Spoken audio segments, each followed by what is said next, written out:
This episode is brought to you by Kia's first 3-row all-electric SUV, the Kia EV9, with available all-wheel drive and seating for up to 7 adults, with a 0 to 60 speed that thrills you 1 minute, and available reclining lounge seats that unwind you the next. Visit kia.com/EV9 to learn more. Ask your Kia dealer for availability. No system, no matter how advanced, can compensate for all driver error and or driving conditions. Always drive safely.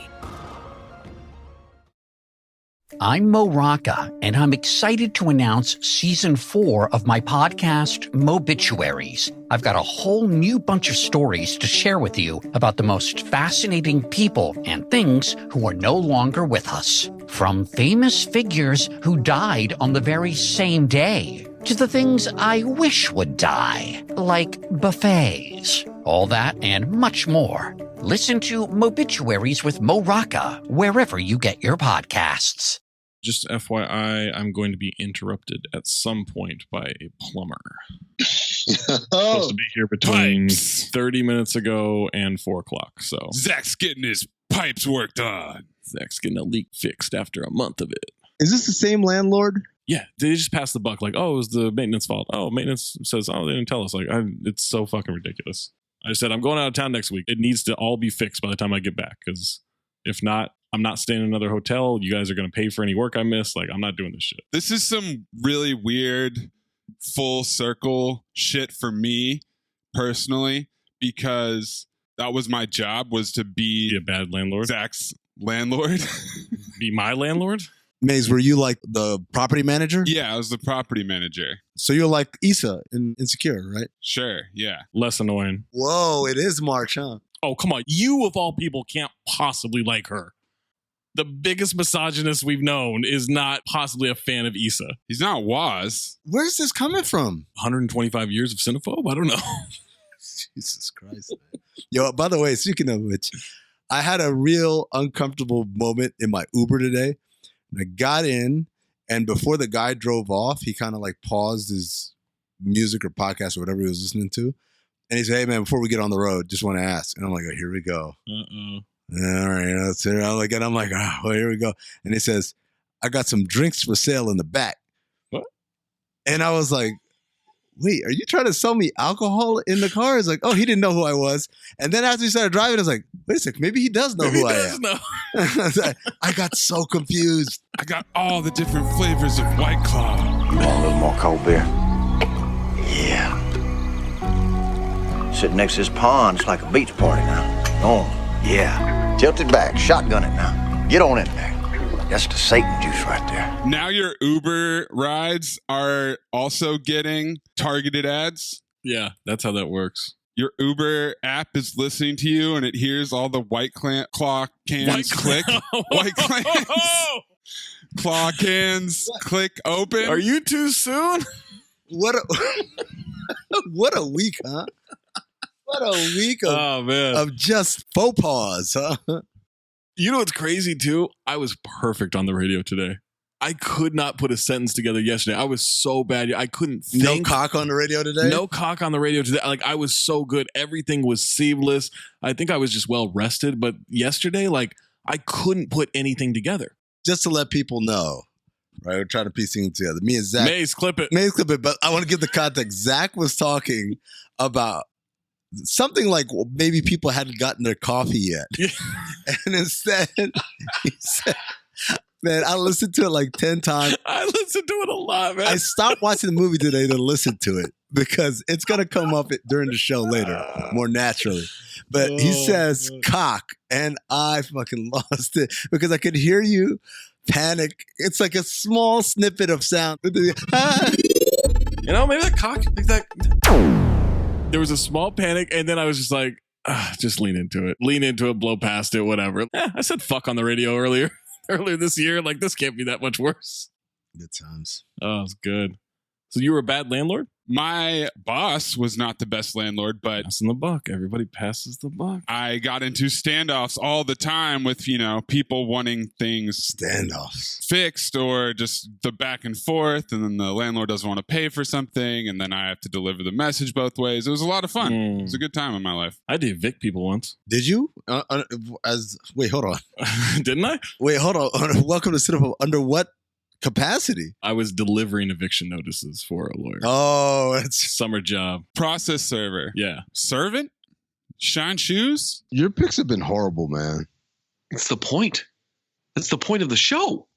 Isn't it? Isn't it? It's possible. I don't understand what this podcast is about. Poppycock. It's a fuck house. On a weekly basis, we are consuming more concentrated bad movies than probably anybody in the history of mankind. Poppycock. What story? What story? What are you talking about? Do you want lunch? I have yet to laugh in this movie. I'll just tell you that. You picked it, motherfucker. So just remember that. You know the problem with Hollywood is? They make shit. Unbelievable, unremarkable shit. I was legitimately offended. You were I offended? was offended. I didn't know you could get offended. I was offended. This did it. If I were gay, I wouldn't be offended. They're fucking making shit up, Amin. Inconsequential detail after inconsequential detail after inconsequential detail. Bees don't lie. 1, 2, 3, 4, 5, 6, 7. I'm holding a mic in my hands, and now I'm talking all alone.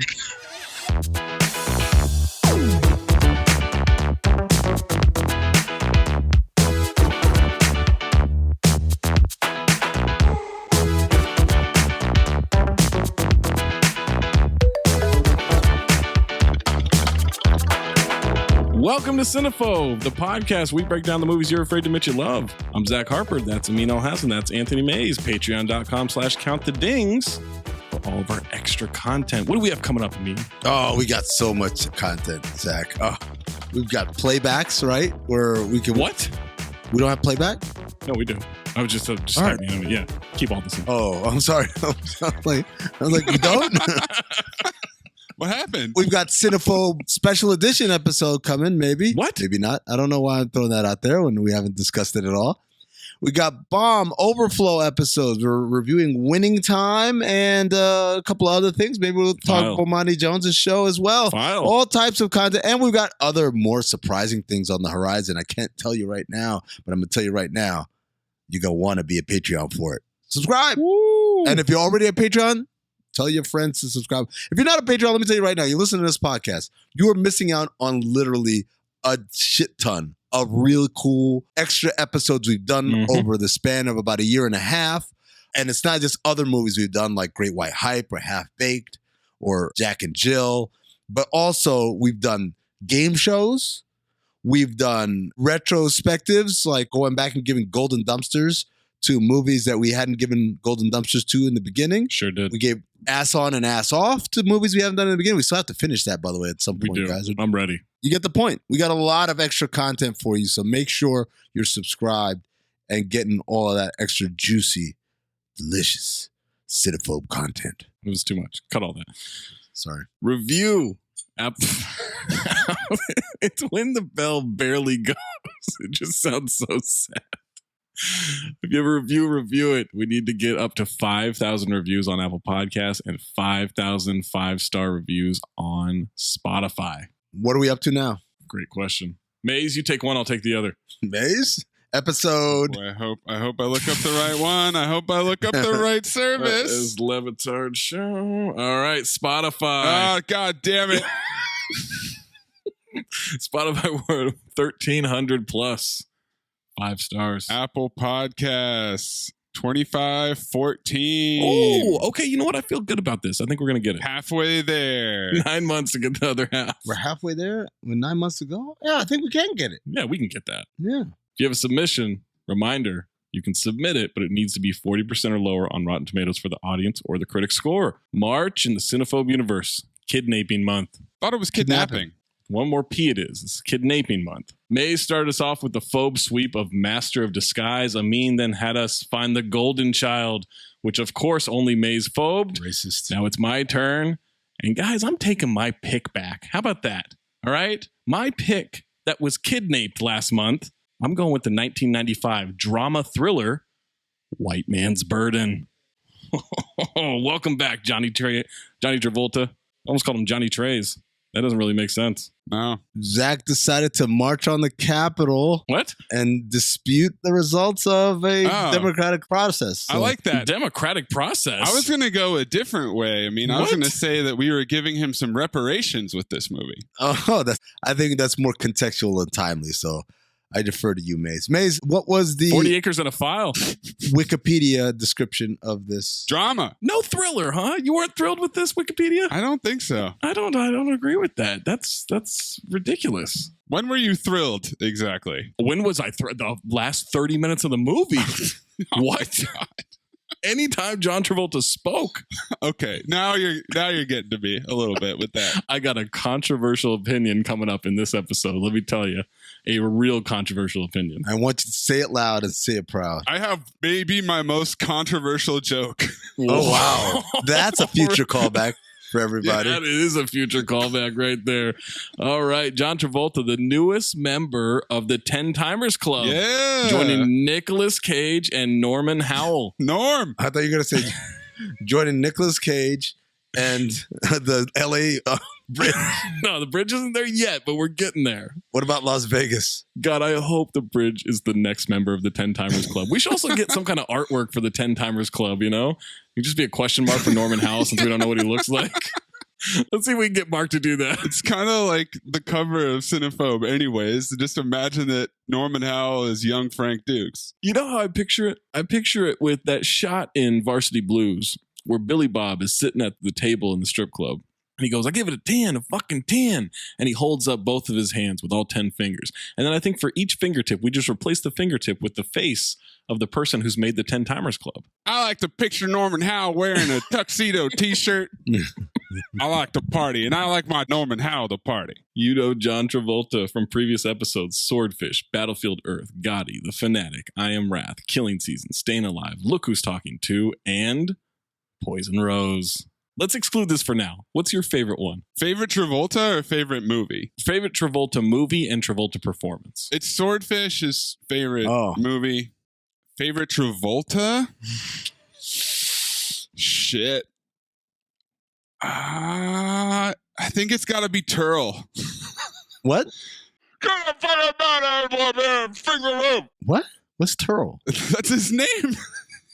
Battlefield Earth. Oh. Yeah, that was my favorite performance too. My name is Turl. Well, or is it The Fanatic? Oh my God. Yeah, The Fanatic's really good. I mean, I think Poison Rose is really good. No, that was not as good as those other Poison two. Rose is my favorite movie that we've done of his. Movie? For sure, yeah. He's great in Gotti. No? No, I mean, we filed Gotti, so clearly. Okay. He was fresh off of Pulp Fiction in 1994. This movie is between Pulp Fiction and Get Shorty. And he had this movie and Get Shorty in 1995. Like, come on! Broken Arrow, Phenomenon, and Michael in 96, and Face Off was coming in 1997. Every time I hear Phenomenon in any context, I always think of Eric Clapton. If I could change the world, I would be the sunlight in your universe. Every single time. I don't think of LL Cool J. Something like Phenomenon. That's what I think of. I think of LL. I should think of LL, but for some reason, I think of if I could change the world. Plumbers are gone, by the way, guys. Just so you know. That was a quick flush. Yeah. I guess those pipes are nice and wide, easy to access, huh? I bet they are. What are we talking about? Dicks? Cocks? Clip and Mace. You know, maybe that cock. Like that. We also get Harry Belafonte, who's been acting since 1953. Yeah, man. He was last in The Black Klansman. Obviously more known as singer-songwriter. He is 75% of his way to an EGOT, with Oscars the only thing escaping him. Crazy. He didn't get it with this movie. Did they have an Oscar for Ass On? Whoa! This really is the switching of roles. Oh my God. I'm very excited for 3.5 hours from now. 4-time repeat offender, Kelly Lynch. I wish I knew how to quit you. Also from Cock. You know, maybe that cock, like that. Tail, Roadhouse, and Mr. Magoo. Putting them up. Basically, every time he says the word cock, just replace it with cock. She was also in future Cinephobe Virtuosity in 1995. Yep, she'll be back for that for sure. Margaret Avery from The Color Purple, Magnum Force, and Cyborg 3, The Recycler. Tom Bauer from Die Hard 2, Die Harder. Nixon, The Postman, The Negotiator, and Senior Love Triangle. And the last time I committed suicide. Repeat offender Andrew Lawrence. Wait, what? Yes, that's Yep. Think about that. it's weird. I thought Senior Love Triangle would have gotten you more than that, but yeah, both are on the board. Repeat offender Andrew Lawrence, who made Money Plane, I wish I knew how to quit you. and I just refer to him throughout all my notes as creator of Money Plane. First movie role, Brotherly Love with the other Lawrences started the Oh, same year. Dude, oh my God. That's the kid. You know, I never look up the cast. I like to be surprised, Yeah. right? I literally have a note. Ass on for this Joey Lawrence looking ass. They all look the same. What is it about them? They just have those all eyes. right, relax. It's March. Those eyes. I'm just saying. They all look the same. Bumper Robinson, mostly a voice actor, a lot of animated things. He was also on A Different World, Living Single, and he's Bumblebee's come on. voice in Transformers. Is he? Isn't he? Welcome to Cinephobe. I don't know about the movie, but in the cartoons he is. Oh, okay. Gotcha. But he's in a shitload of animated stuff. Dude, you know who he is, right? Who? That's Jackie Jackson from the Jacksons in American Dream.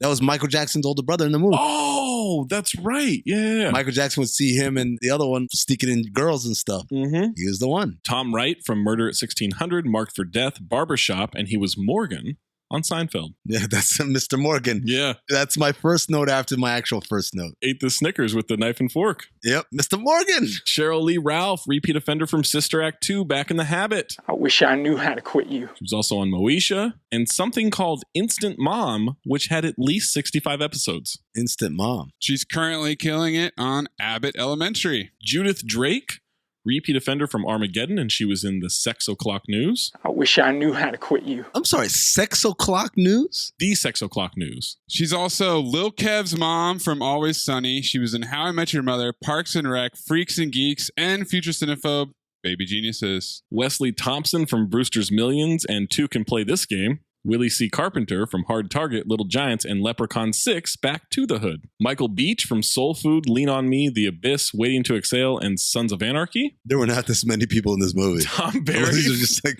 extras. These are the whites throwing bottles. No, these are, well, I was going to, okay. Whoa. These are all people of color. These are all the blacks. Tom Berry from Fast and the Furious, Too Fast, Too Furious, Space Jam, Independence Day, and Congo. Oh, he's definitely black. Also High School High and Apollo 13 and Steel. Running up the score here, Maze. Brian Brophy, repeat offender from Armageddon. I wish I knew how to quit you. Seth Green from Airborne, Austin Powers, and Robot Chicken. Wait, no, Seth Green's not in this movie. Allegedly, he's in this. I didn't see him. No, he is. He is. I saw him. I didn't see him. Where? No, this is some Coolio What do you shit. mean? Yeah, No.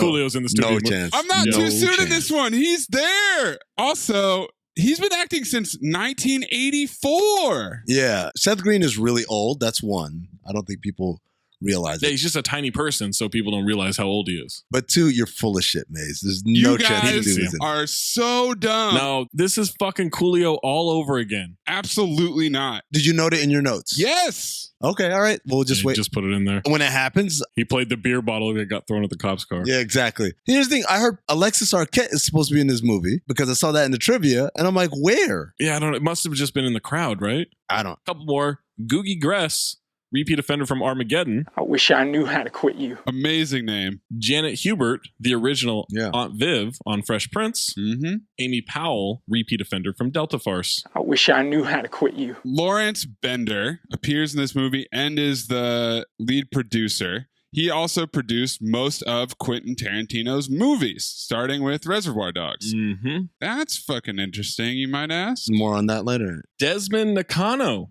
wrote and directed this movie. He directed this and America Pastime. He wrote Last Exit to Brooklyn, American Me, American Pastime, and Boulevard Nights. Boulevard Nights. Synopsis for White Man's Burden. In an alternative America, where African Americans and white Americans have reversed cultural roles, a white factory worker kidnaps a black factory owner for dismissing him over perceived disdain. I mean, okay.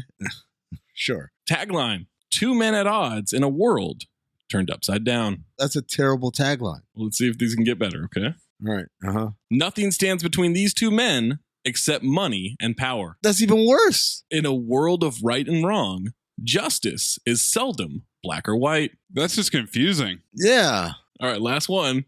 Reality just changed sides. What? That one, Mike. That's a good one, man. No, you guys are out of your mind. That's a great tagline. If you didn't know what this movie was about, you just saw a movie poster. It said John Travolta, Harry Belafonte. It's got both them on there. It says White Man's Burden. And just in little print there, it says reality just changed sides. I think White Man's Burden is going to lead me one direction, and then reality just changed sides is going to confuse me. I would have expected a Freaky Friday situation, but I'm going to see it regardless because of that. Reality changed sides. It makes it seem like, yeah, bitch, this is how this shit is now. It makes me think like, don't worry, whites. It'll go back to normal. Yeah, exactly. It's like for 90 minutes.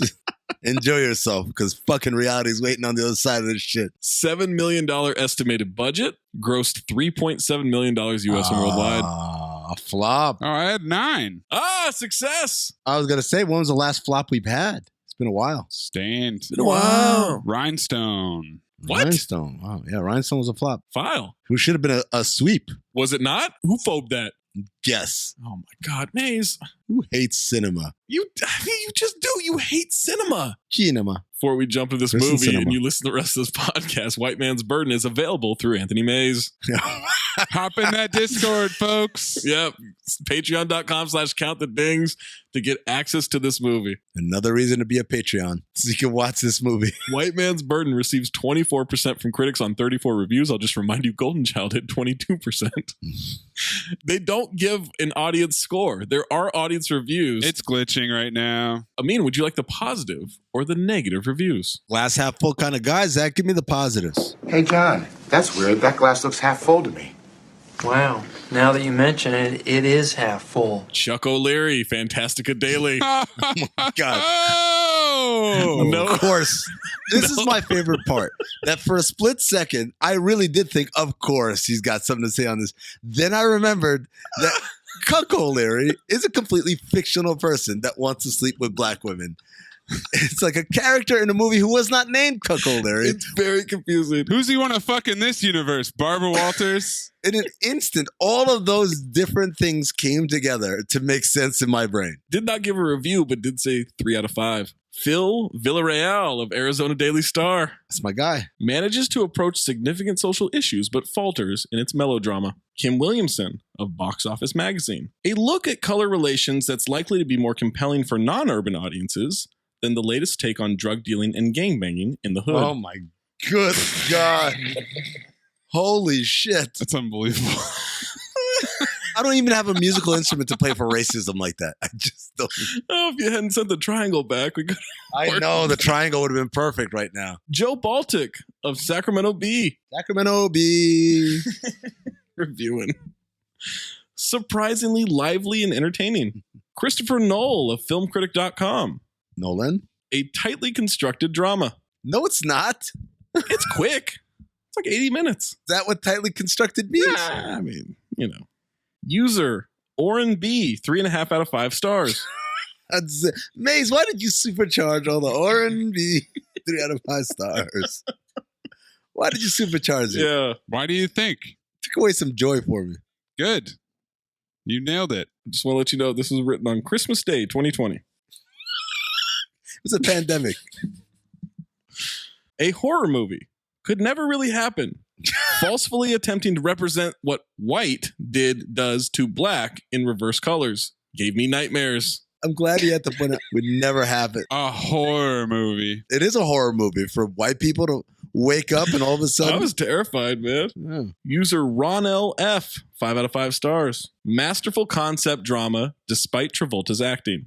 Ronell Dawlings. Ronell Fallings. User Kevin S, 4 out of 5 stars. Is that Kevin and PA? Do the Kevin and PA voice. This feels like a trap, but I'll do it anyway. This movie has more meaning today in the Trump-Pence environment where the KKK is one of that administration's allies. White people may think they know what it is like to be oppressed, but we really don't know. This movie gives us a glimpse, though many apparently believe it didn't live up to its promise. Yet few things live up to their promise. I like Travolta and Belafonte's chemistry, but Pat Beverly's a fake tough guy, and it's all Ricky Rubio's fault. Yo, I think you did the Cincinnatus Powell voice. Did I? Was that more Cincinnatus Powell than That Kevin was PA? way more. Yeah, Kevin and PA. You gotta have that New York, like that. Yeah, little you're right. gruff and a little New York in it too. God Yeah. Next time. User Andy V, 4 out of 5 stars. A powerful paradigm-shifting movie. User Galen S, 3.5 out of 5 stars. Galen S.O. Very cool to watch. Perspective is everything, as the movie proves. Maze, you could have laughed. Zach wasn't going to get it, but you got it. I didn't get it at all. You weren't going to get it. It's not for you. It's for Maze. Ha! Love your little sideshows. What do you want? Going to withhold the laugh. Okay, it's all right, man. User Justin M, 3.5 out of 5 stars. Justin Mora. At times, things would happen seemingly without reason, and I'd end up feeling bad for the character and think part of it is the mental programming I or we have. My girlfriend even asked, why is he getting beat? He didn't even do anything. Oh my God. The answer to every question in the movie is skin color. The premise of the movie is creative and totally different from anything I've ever seen on the screen. But past that, there's a cast of 12 stars, but no real amazing acting. I think one should see this solely for what the movie stands for. This person had a real awakening during this movie. Also, solely was spelled S-O-U-L-Y, and I don't know if that was on purpose or if that was a typo. He's a solely man. Solely man, gents. We're takers, gents. That's what we do for a living. We take. There's a bunch of questions I have that are not answered by the word race. Also, his girlfriend asked why they're beating him. I asked a completely different set of questions. That'll come up when we do that scene. User Rogelio H, 4.5 out of 5 stars. Is that from Master of Disguisey? Rogelio Hiscaisi, 4.5 out of 5 stars. Superb acting from both the main characters, Travolta and Belafonte.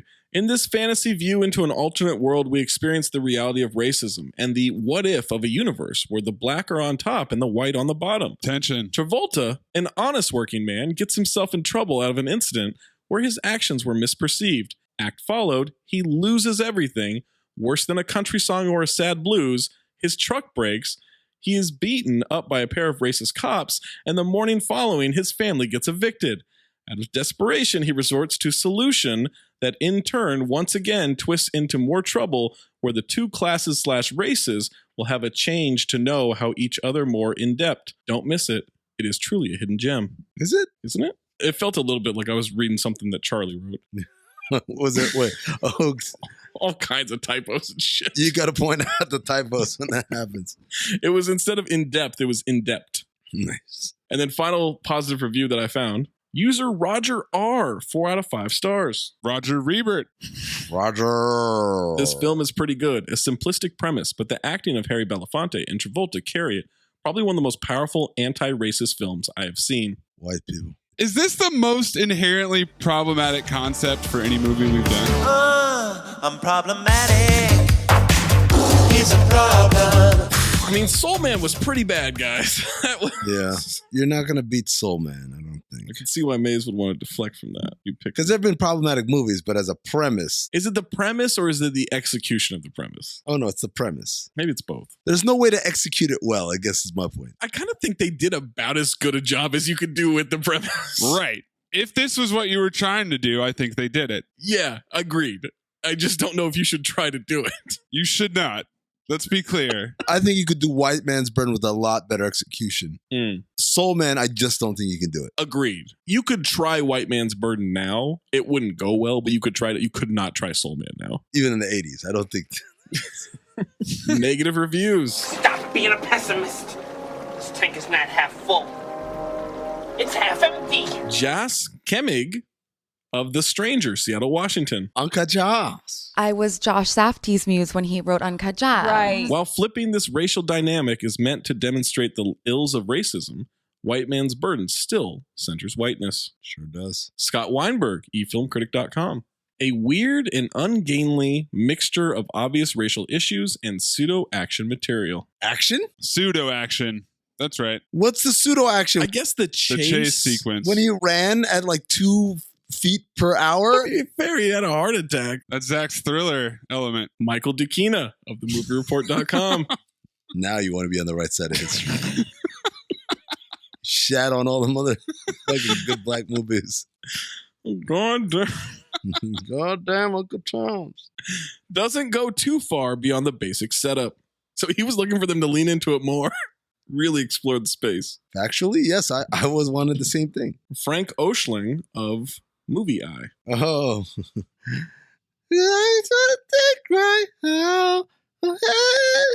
What? Because I've been waiting forever. Oh, you're supposed to be doing Frank Ocean. Got it. Yeah. The racial message is crystal clear, and the concept of turning the tables on oppression is rather interesting.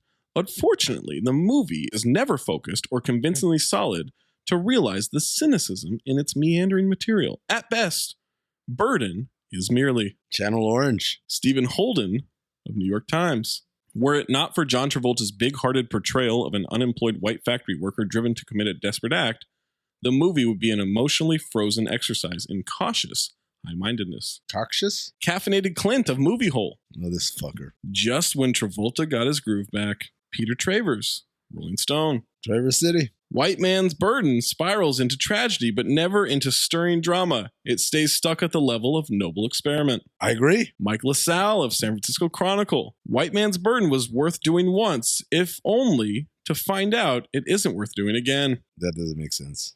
James Berardinelli of Real Views. There isn't much of a story in White Man's Burden. It's true. Also, I was going to make a Martinelli joke. People still drink Martinellis? I do, man. I enjoy a good Martinelli. You do? Like regularly? Not regularly, but every once in a while. Mark Savlov of Austin Chronicle. Savlov's dog. Don't be Sadlov. Savlov. Sadlov. So simple, so broad are White Man's Burden's paint strokes that no real lesson outside of the obviously mundane can be elicited, and that's a real shame. Rita Kempley of Washington Post. A ham-fisted, under-imagined dialect on race relations. Dialect? What's ham-fisted mean? Thick. Hams in your fist. Thick fists. Yeah. Your ham. With a bone in them. Hell yeah. Smoked. Little applesauce. Slathered in maple syrup. Can of peas on the side. Some rosemary. Roger Ebert. Thermostat. Roger Ebert, Chicago Sun-Times. No one looking for an action movie is going to choose this one. Equally obviously, no one interested in a film about racial stereotyping in America wants to sit through chase scenes. Are there people who want to see about movies about racial stereotyping in America? I had some more from Roger Ebert. What I wish is that the entire film had devoted itself to the examination of its challenging premise. The early scenes are clever and effective at using the reversal gimmick to point out the countless ways that skin color affects behavior, attitudes, and expectations. Consider, for example, the way the white character deals at various points in the movie with black cops. Consider the cops' assumptions. Savor the dialogue at the dinner party early in the film, where the black millionaire entertains his guests with bemused racist generalizations. Watch the way the millionaire's wife reacts when her son comes home with, gasp, a white girl. I only wish the film had pushed on, dealing with many more social situations in the same way. I'd love to know what the deleted scenes are. There had to be some deleted scenes, right? Because it's so short. There has to be. Desson Thompson, Washington Post. It's undeniably fascinating to watch this hypothetical experiment for a while, but White Man's Burden starts to feel like an only passable Twilight Zone episode stretched into a full-length movie. I think I hear Rod Serling. User Wicked A, 1.5 out of 5. Boston accent, please. Thought-provoking. Long Island, right? Whoa. On St. Patrick's Day of all days, Zach. Oh, fuck these Irish, okay? How about that? Put that on wax. Oh, wow. You get canceled. Imagine getting canceled over that. That did it. Thought-provoking, but no longer relevant in modern society. What are you, a fucking cabbie in 1900s England? User Jeremy S, 1 out of 5 stars. Just a stupid film and idea. Don't need to go any deeper than that. That's it right there. User Thomas B, 1.5 out of 5 stars. Thomas B, 1.5 out of 5 stars. I like the concept. However, the role reversal of people didn't really work here. It might have worked if it was the other way around. What? Parentheses, in my opinion. What? He wants to reverse the role reversal? What, reverse back? Snip, snap, snip, snap, snip, snap. That's a take. That's a take. Are you fucking kidding me? That's a take. User Jamie B. Do you 1.5 watch the out of 5 fucking stars. news? If you ever thought to yourself, I'd like to experience a world where John Travolta whines a lot and the role of the man is played by a black man. Boy, have I found the movie for you. Enjoy. And then last one, user Alex K, 2 out of 5 stars. My favorite film is 1941 Citizen Kane. God damn it. I love this guy, man. He just drops in his own rankings throughout every fucking review. I'd like to piece them together someday. Hey, listener, if saving more and spending less is one of your top goals for 2022, why are you still paying insane amounts of money every month for wireless? What are you doing? Or maybe your goal for 2022 was to pay as much money as possible, to waste money. Well, switching to Mint Mobile is the easiest way to save this year. So if you want to save money, switch your wireless to Mint Mobile. As the first company to sell premium wireless service online only, Mint Mobile allows you to maximize your savings with plans starting at just $15 a month. That's $15. I know in the past, I've spent like $130, $140, $160 a month. So to get it for a tenth of that would be phenomenal. For people looking for extra savings this year, Mint Mobile offers that premium wireless for just $15 a month. By going online only and eliminating the traditional costs of retail, Mint Mobile passes significant savings on to you. All plans come with unlimited talk and text, plus high-speed data delivered on the nation's largest 5G network. Use your own phone with any Mint Mobile plan and keep your same phone number along with all your existing contacts. No more, hey guys, got a new phone. This is my new number. You send out that mass text, you send out a mass email. It's just annoying. You don't have to go through all those people and do that. It's awful, but not with Mint Mobile. You get to keep all that stuff. Also, you choose the amount of monthly data that's right for you and stop paying for the data that you never use. So make sure you got enough to listen to every single Cinephobe podcast every week and go back in the archives. Make sure you got enough data for that. Switch to Mint Mobile and get premium wireless service. Again, starting at just $15 a month. To get your new wireless plan for just $15 a month and get the plan shipped to your door for free, go to mintmobile.com/ding. That's mintmobile.com/ding. Cut your wireless bill to $15 a month at mintmobile.com/ding.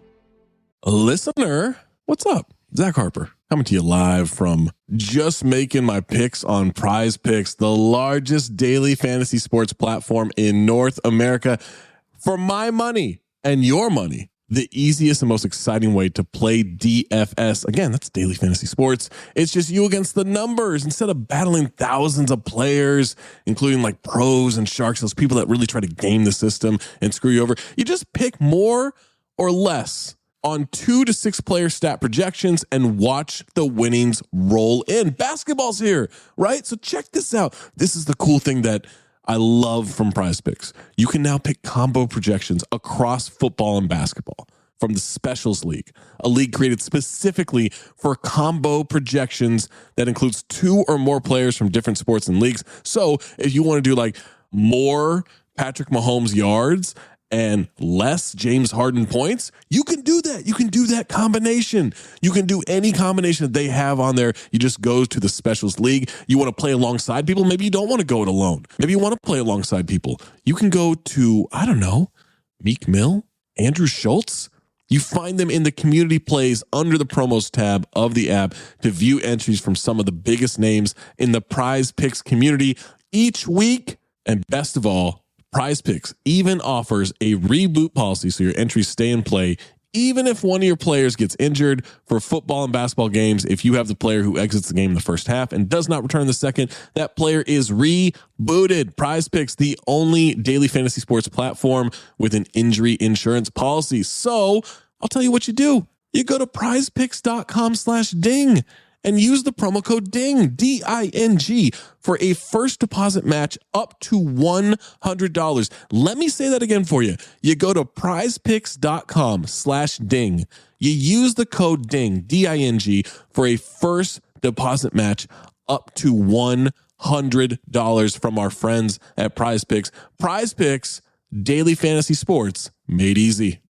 Amin, what is your first note? All right, before we get to the first note, there was something that I wanted to present to you guys, because obviously in this movie, Travolta's character, his life unravels really quickly, right? Tell me about it.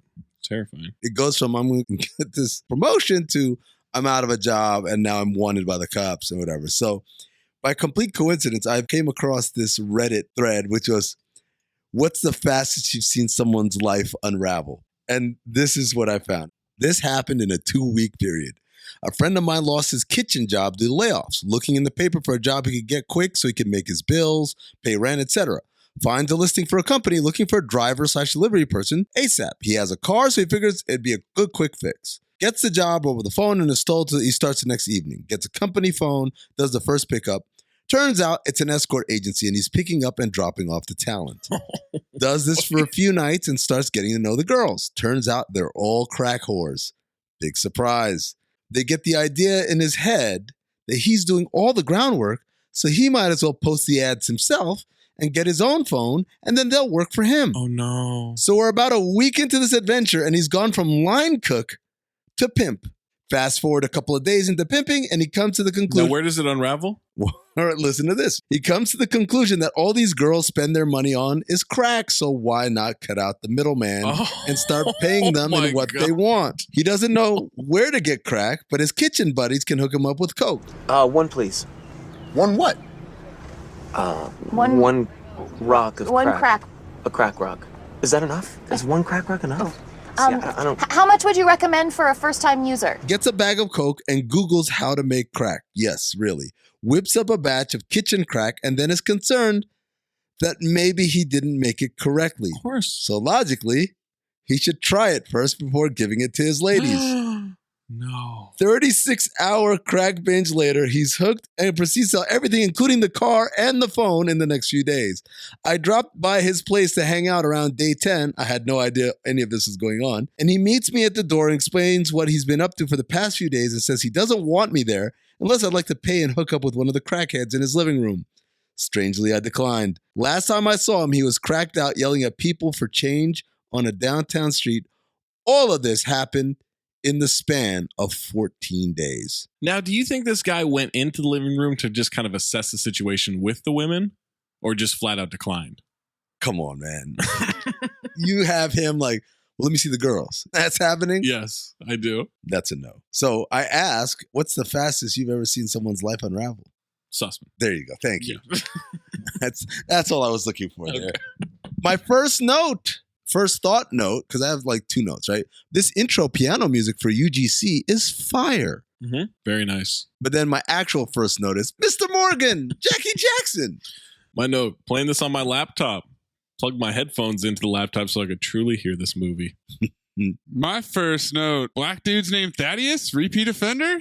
ThaddeusBradley.com. Oh, that's right. Thaddeus Young. Harry Belafonte proposing a toast to his wife and all the good charity she's done. Table of people in a mansion. Everybody dressed like a very nice dinner party. There's some discussion of completing a wing on time for this charity. And everybody's continued support. The maid is a white woman. The attendees are very dismissive of her, just waving a hand to say no to stuff. This is way too sophisticated a racism for white people. What do you mean? They're trying to portray that this is how white people are, except doing it with black actors, right? Actors. But the racism that these people are depicting here is not an actual racism that white people have. They don't have like a sophisticated conversation, right? They just say... No, I mean like a wealthy, multimillionaire owner of many businesses and stuff. I don't know. Do you think Donald Trump is having these kind of conversations? No. I would say there's probably a bunch of people in the hills here that have these kind of conversations. This is what I said. White people just do the Eskimo Joe speech from Django. Maze, please clip it. By the way, why is he called Eskimo Joe?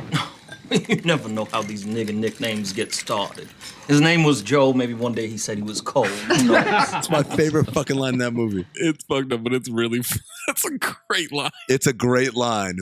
Leo should have won an Oscar. Leo's so good in that movie. Ass off. Harry's talking about a business loss with a shopping center. They're mocking the amount of money he lost as if it's nothing. 18 months and $6 million to build, and then 3 months later, they burned it to the ground. Now, what do you call that? A housewarming? Oh, stop. One party member talks about the poor people in the scenario that really lost. What's obvious, my darling, is that there's something inherently wrong when the people historically and repeatedly burn down their community. Next time, would you like them to switch communities? No. No. Now you've gone too far. Listen, inherently wrong. What does that mean? What are we politely talking genetics now? I'm not politely talking anything. White people are genetically inferior, or they're culturally crippled, or they're socially deprived. All those arguments mean absolutely nothing. The bottom line is a very simple question. Are these the people who are beyond being helped? It's getting heavy, and they finish it off with, and that's the bottom line. When he says white people are genetically inferior and they're culturally crippled, and I wrote in parentheses, can I get it on me? That's a cold open. We got opening credits. Sweet Dreams baby plays as we get some kind of ice cream bar factory assembly line going. I loved this opening credit sequence. I thought it was genius. And it's Hootie and the Blowfish, of course, as white candy bars are being dipped in chocolate. And I wonder, oh man, is this a cocoa factory? Oh, is the Chamber of Commerce doing cartwheels in it? I mean, did you get that? No, because I'm trying to switch my earphones and I'm having some problems. Hershey Highway, Last Action Hero, Cocoa Factory, The Chief. No, it still isn't working. Is this the most delicious B-roll we've seen? Also, do you prefer a ice cream bar or an ice cream sandwich? If it's a cheap thing, I prefer an ice cream bar. If it's a bougier thing, I prefer an ice cream sandwich. I've got it flipped on you. If it's cheap, I just like that little basic ass ice cream sandwich, and then I love a decadent ice cream bar. I like those shitty ice cream bars where the chocolate sticks to your fingers. I'm still trying to get my earphones to connect. Sorry. Jesus Christ. Looks like a C's candy packaging line in this factory. There's a lot of really expensive ass ice cream sandwiches in San Francisco, as I'm sure you can imagine. Oh, yeah. They've got a couple of places here. $8 or $9 or something for an ice cream sandwich. Oh my God. It's ridiculous. Yeah. Fucking Cold Stone, they just put a cookie around. It's insane. Well, you see, each of these cookies is $3, and then we're giving you about it's insane. $4 worth of ice cream. White workers leave the factory, and a manager who is black calls over Johansson and Pinnock, aka John Travolta. Needs someone to deliver a package right away. The blonde guy sees the address, is an hour away, and says he's off the clock. That guy's smart. One of the good ones. Travolta will do it, and all caps, what is this accent? Some kind of accent. My mother used to live in that neighborhood. He's doing this. He's doing it. He does a head shake whenever he's talking. He's in it. That's for damn sure. He is. Oh, man. He went for it. In Lewis Pinnock. He is driving a pickup truck through a nice suburban neighborhood with sports cars, black people standing by the cars, and look at the white lawn jockey. Oh, the imagery, guys. There it is. The imagery. Yeah, Zach. That one was for you. Yeah, now I get it. Also, I looked at this whole thing. I was like, this is just Atlanta. Big houses, black people driving their Mercedes up the driveway, people jogging. Like, this is Atlanta. Imagery here. Early candidate for 5 Horsemen, by the way. There's a couple walking a Dalmatian. Are Dalmatians racist dogs? They are. I thought it was like black and white. There's something about that. No, I think a Dalmatian is a racist dog. Is it? Isn't it? I think they're notoriously difficult dogs. Oh, they're uppity. Whoa. Notoriously uppity dogs. When I wrote Are Dalmatians racist, it just came up with a bunch of Disney stuff. Yeah. No, I already looked. Is that what? That's amazing. I Googled that too. Flip my browser over to incognito mode and typed, are Dalmatians racist? You want to know how dangerous a game I live? I have never used incognito mode in my life. Really? Never once. It's all out there. Why not, man? What's the point? On your phone is just up there. You have porn just popping up? Sometimes. Nah, man. Only during daylight hours. I mean. Yeah, it doesn't work at night. Yeah. I have 60 tabs of incognito content. Jesus Lord, Christ. that's so much scouting. Fucking proprietary information. The NFL Combine with that type of research. Combine. Cockbine.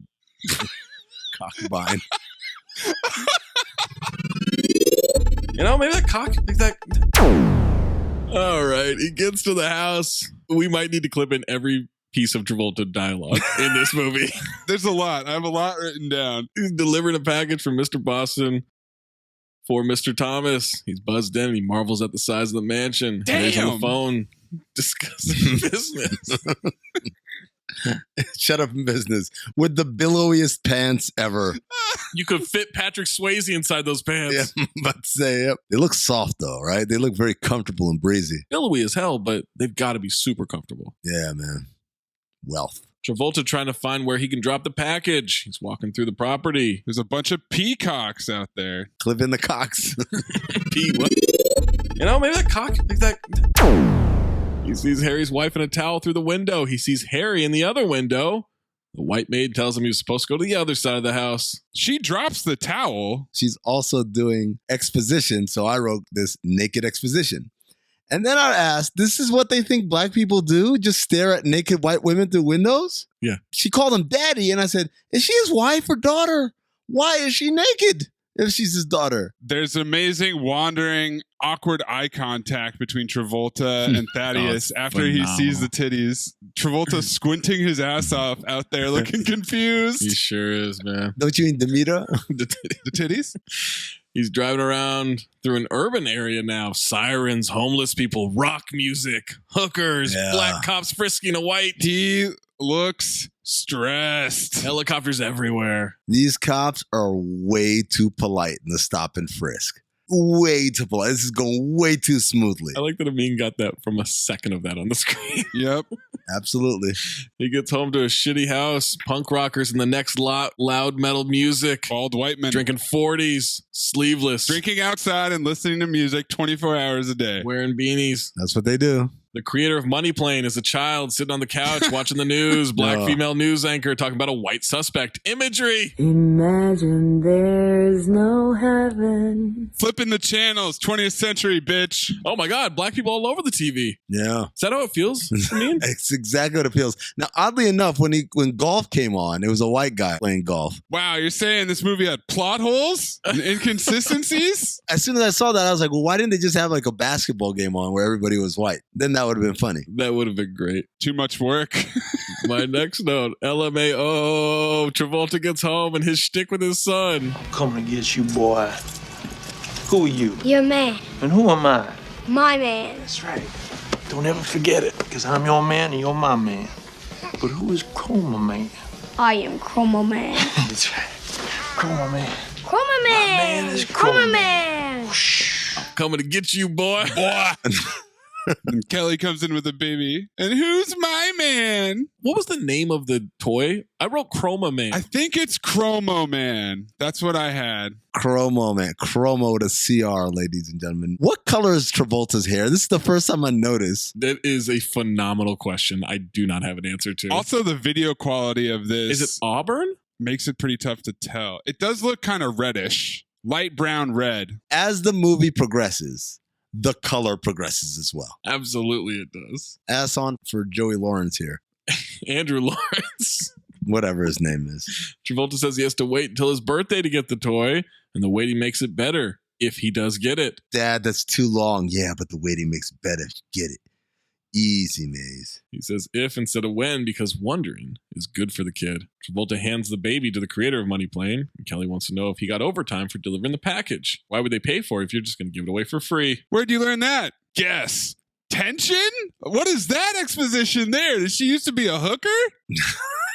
I'm serious. That's a leap. What does that line mean? I think that just means you got to take her out to dinner or something. I don't know if that's a leap. That's a leap, but also, given that they're trying to imagine the black experience, I don't think it's that big of a leap to think that they think that, like, of course, she was a hooker. Duh. If you're going to give it away for free, then why should they pay for it, is her line. Was it Des Bryant? Remember they asked if his mom was a hooker in the draft combine?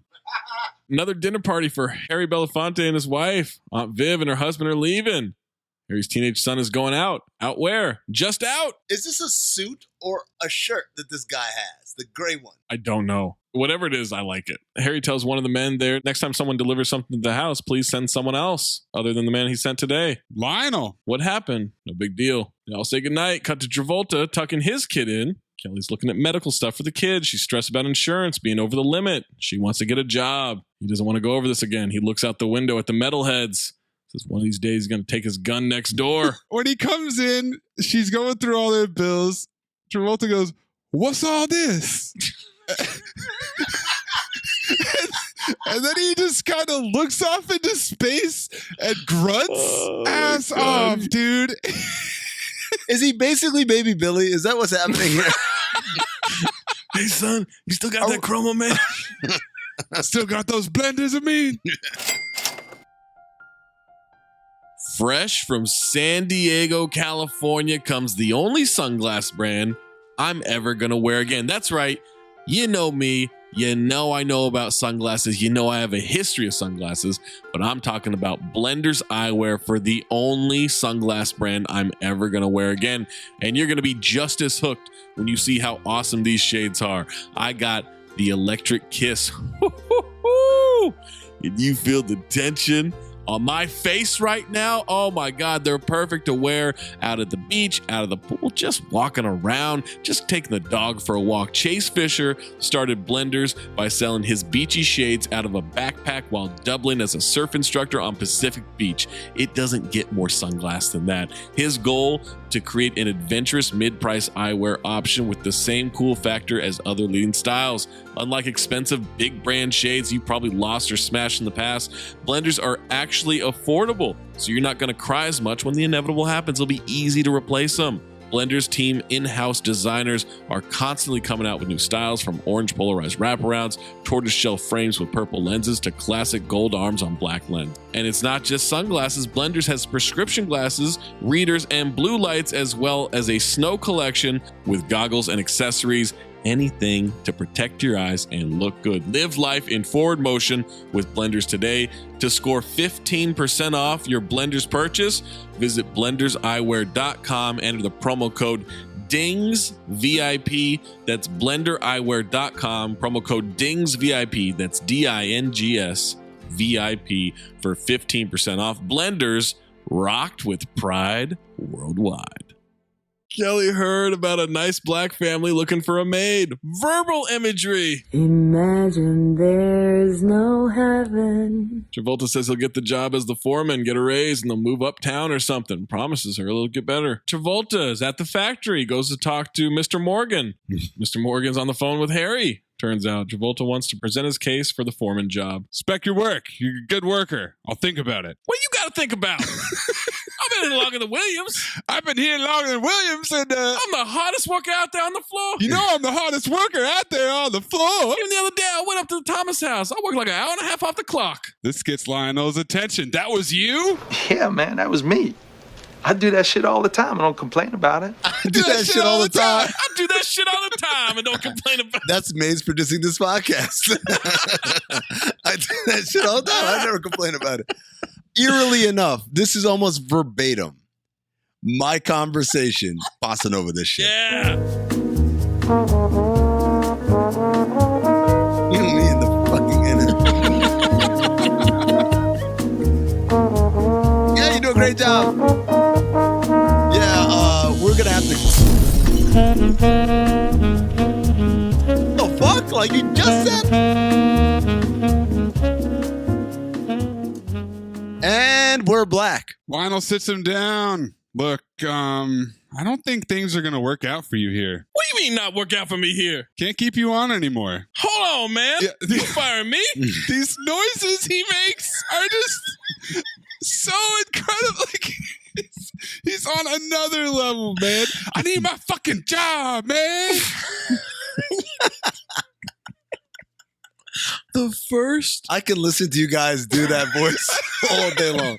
The first 30 minutes of this movie took me forever to watch because I was pausing and rewinding and trying to get the exact how I was going to spell this out. It's so hard to try to spell the way he pronounces some of this shit. I literally don't know what to write for the noise he makes at the beginning of this response. Whoa, hold on, man. You firing me? You can't do that, Lionel. Look, man, if you don't want me to have a foreman job, I understand, but I need my fucking job, man. Is it a scoff? Not having captions also. Oh, man. Stuttering, he's breathing really hard. There's so much happening. Lionel says in the long run, it's probably best for everyone. Travolta's confused and assless. Nothing to do with your work. Tells his assistant to go the facts. What is it? Is it my attitude? Asking for a promotion to uppity? To uppity? I don't want a peeping Tom working in this factory.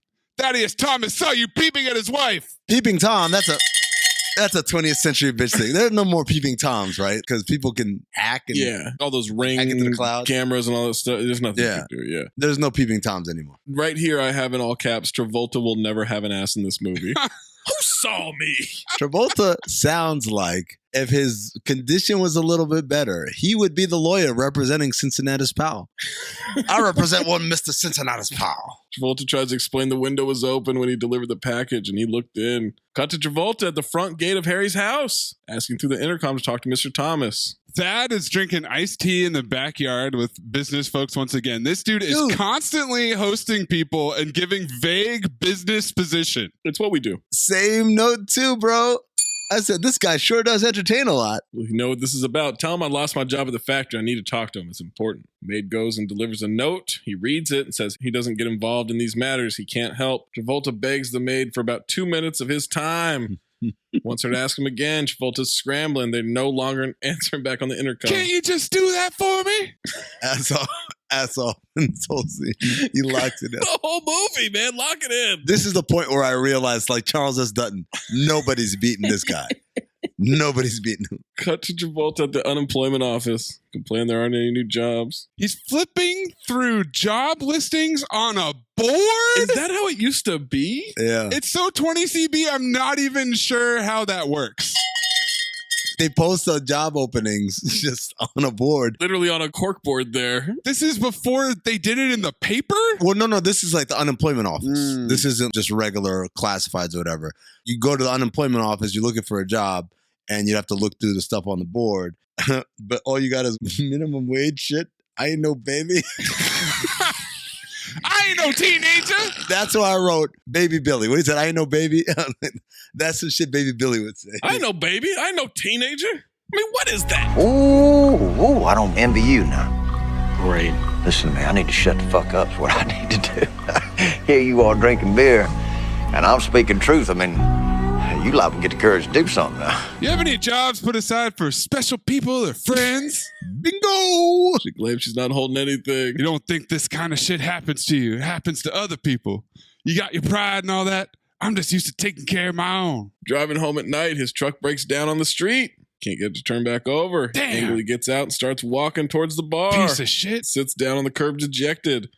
Immediately. Yep. Cops pull up, guns drawn. Travolta's confused. This is bullshit, man. Why can't I know what I do? Put him up against the car. They frisk him. They look for his ID. He'd be dead already. One cop goes to run his in. There's no part of this where he's resisting like this and they wouldn't done shit.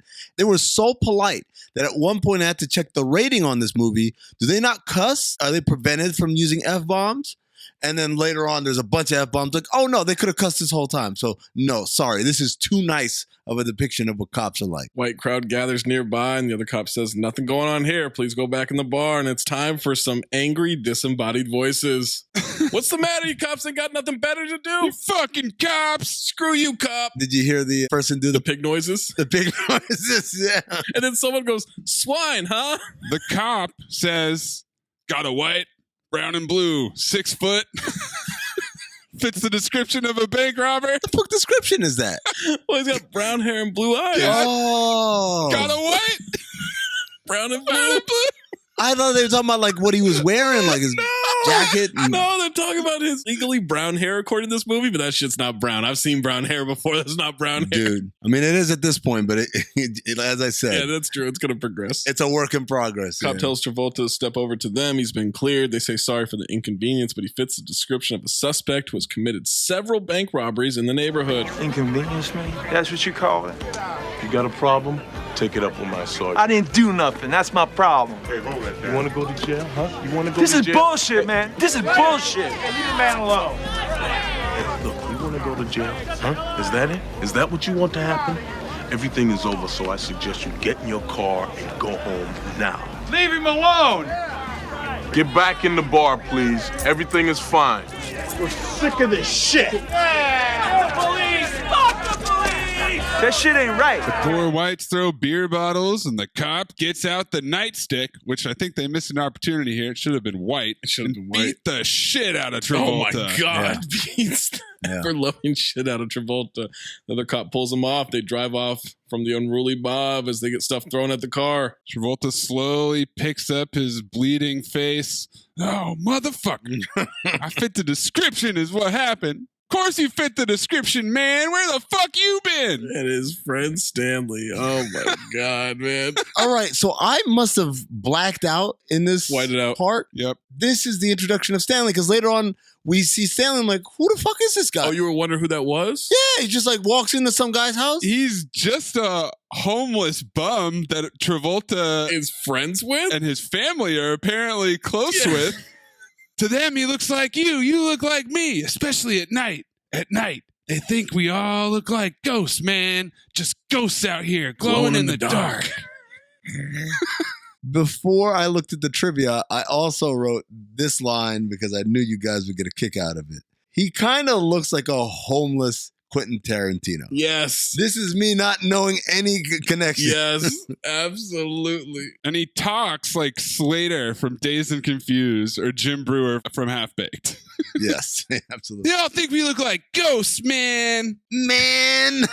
Just ghosts out here. Glow in the dark. Glowing in the dark, man. There are some people in the Discord refusing to watch this movie. You're making a mistake. They're refusing because it's bad, or refusing on like moral? I think because of the subject matter. Oh, fuck out of here. Grow up. I'm telling you, you're going to want to watch this movie, okay? But they were all gung-ho when we talked about watching Birth of a Nation. Let me just remind everybody. All you assholes are so ready to watch that shit. Cut to Harry's home. He's making a fire. Wife says he should have gone to the rehearsal today. There were 50 white kids. She says white with a hard T, by the way. And they were adorable. Some were undisciplined, though. What do you expect? They don't have any fathers. Jesus Christ. I just love your sensitivity. No excuses. He has to make the event. Yes, my love. Don't you yes, my love me. Talk is cheap. Alimony's not. That's a fucking bar right there. Woo! Banter. How much is this going to cost me? Karen. Enough to give you another heart attack. Whoa. Uh-oh. Future callback. Also tension. Banter's position. Get the doctor ready. Yeah. They're gonna fuck. Right to the farmer's market. Travolta gets home bloodied and tells Kelly that the cops jumped him. Imagery! Imagine there's no heaven. They jumped me. Who? The cops. Why? Someone called the cops? No reason. Just jump my ass. There's times in this movie where I thought, are they in Louisiana? Does he have a Cajun accent? Cincinnatus Pow. Cincinnati Pow. I don't know what the hell he's doing, Zach. I just know he's doing it. You can't geolocate that accent. Baby, the landlord came. Just changes the subject. Fuck him. Today was a final deadline. Now it's a legal thing. So she goes from taking care of him to the next second immediately grilling him about money. We need to get him some money now. Money. Fuck money. Look what you think I'm trying to do. You tell me. Marshall, just don't say shit right now, okay? Just don't say shit. Ass on for the bitch wife. Whoa, there it is. Whoa. Oh, well, wait, hold on. What are you woeing about? Dude, no. Her being ass on? Or her... That was the alley-oop of the century. Zach, she's not a bitch wife. What? But of course it means gonna say she is. I know, of course he is, but just got his ass beat by the cops, and now all of a sudden, fuck all that shit, though. We're gonna need to talk about this. They're about to be evicted. I don't give a shit, man. I mean, you don't know the struggle in this universe. Give him 15. Yeah, I bet you. Don't do this. Don't do that. Don't get a job. He yells at the kid to get back in your room. Kelly admonishes him for yelling at the kid. The entire time, the neighbor's music has been playing. They have a tiny bed, by the way. Same note, too, bro. Double bed. There's no way. I couldn't sleep on that thing comfortably. I thought it was a twin bed. Let alone have another person. Dude, have you ever been in a hotel room that ran out of regular beds and now they got them little beds? Awful. Every time I'm halfway falling off. It's funny because it's always the same thing. I'm lying down. I want to roll over so I can lie down on my other shoulder. Can't do and it. literally, no, you start to do it and then realize there's a cliff. Holy shit. Next morning, knock at the door. It's the county sheriff. Writ of execution for the eviction. Have to vacate the premises immediately. Travolta says he has his money. I got your money. I told you I got your money. Wants everybody who lives there in the front room. Travolta yells at the cop about getting his baby. Trying to get everybody into the room. Kelly comes out. Who is it? It's bullshit. So you guys recognize who he is, right? The sheriff? It's Larry from Seinfeld. Yep, it is. The manager at Monk's. Says you can't bring your own syrup in here. Exactly. They have 5 minutes to gather whatever personal items they need to take with them. Partner will go with each person as they gather their things. Then they have 15 days to contact the landlord. Then they can move whatever they can't move out today on that day. She needs to change her clothes. Travolta won't let them go in with her. He ain't going nowhere with her. This is the part I didn't get. Why are the cops dead set on witnessing people get changed? That part of the eviction process I don't know anything about. Maze? I've never had to call the cops during an eviction, so I don't know either. Also, it was the white cop, so that was kind of weird. Oh, yeah. But it was supposed to be like, oh, yeah, we're going to see his wife naked. Yeah. I know why, but I'm trying to figure what the explanation of why they would be adamant that they have to be supervised. So they don't damage the property? Oh, okay. Because they just mess with us, man. Like, that's what they do in that world. Shut up. In that world. Do you have the decency to let me change my clothes in private? Ass on for Joey Lawrence looking ass kid on the couch. Ass on for the wife again telling Joey Lawrence to get dressed and dress the baby. Travolta. Marsha, check out the shit they put me through last night. Now you're giving them attitude? Let me handle this, okay? Just shut up. They won't accept her terms on getting the family out. She gives them an ultimatum about dragging her out in front of the children. Finally, the sheriff agrees. She is the creator of Money playing Go Take Care of the Baby. She's pissed at Travolta. Travolta is just bouncing his leg and shaking with nervous energy. He's trying to find his ass. Yeah, for real. You got your ass beat by the cops, and now you got to sit here and watch your no cheeks having wife go get dressed. Why is that necessary? I mean, Travolta loads up the station wagon with all their stuff. Does this motherfucker live next door to Sanford and Son? What's up with the neighbor's fucking yard? That shit is weird. I know. Mother-in-law comes in hot. Just leave it. Not gonna fit all your trash belongings in my place anyways. Not having it. And I'm not having you. I see where the bitch wife gets her bitch tendencies from. Oh, boy. Here we go. Manosphere. Man can't take care of his own shit. What do you call a man like that? It's the maelstrom. Maelstrom. Travolta promises he'll fix this shit. I don't want to hear you promise anything. Just do something. You hear me? Creator of Money Plane is playing with the neighbor dog using a broom. Playing? He's not playing. He lost a family broom. He lost the broom. The family broom.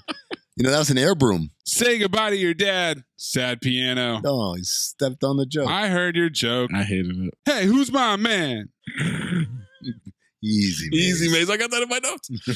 Station wagon drives off. We get a little mini montage. Travolta walking dejected on the train tracks. I call this a deep thought montage. We're gonna need a montage.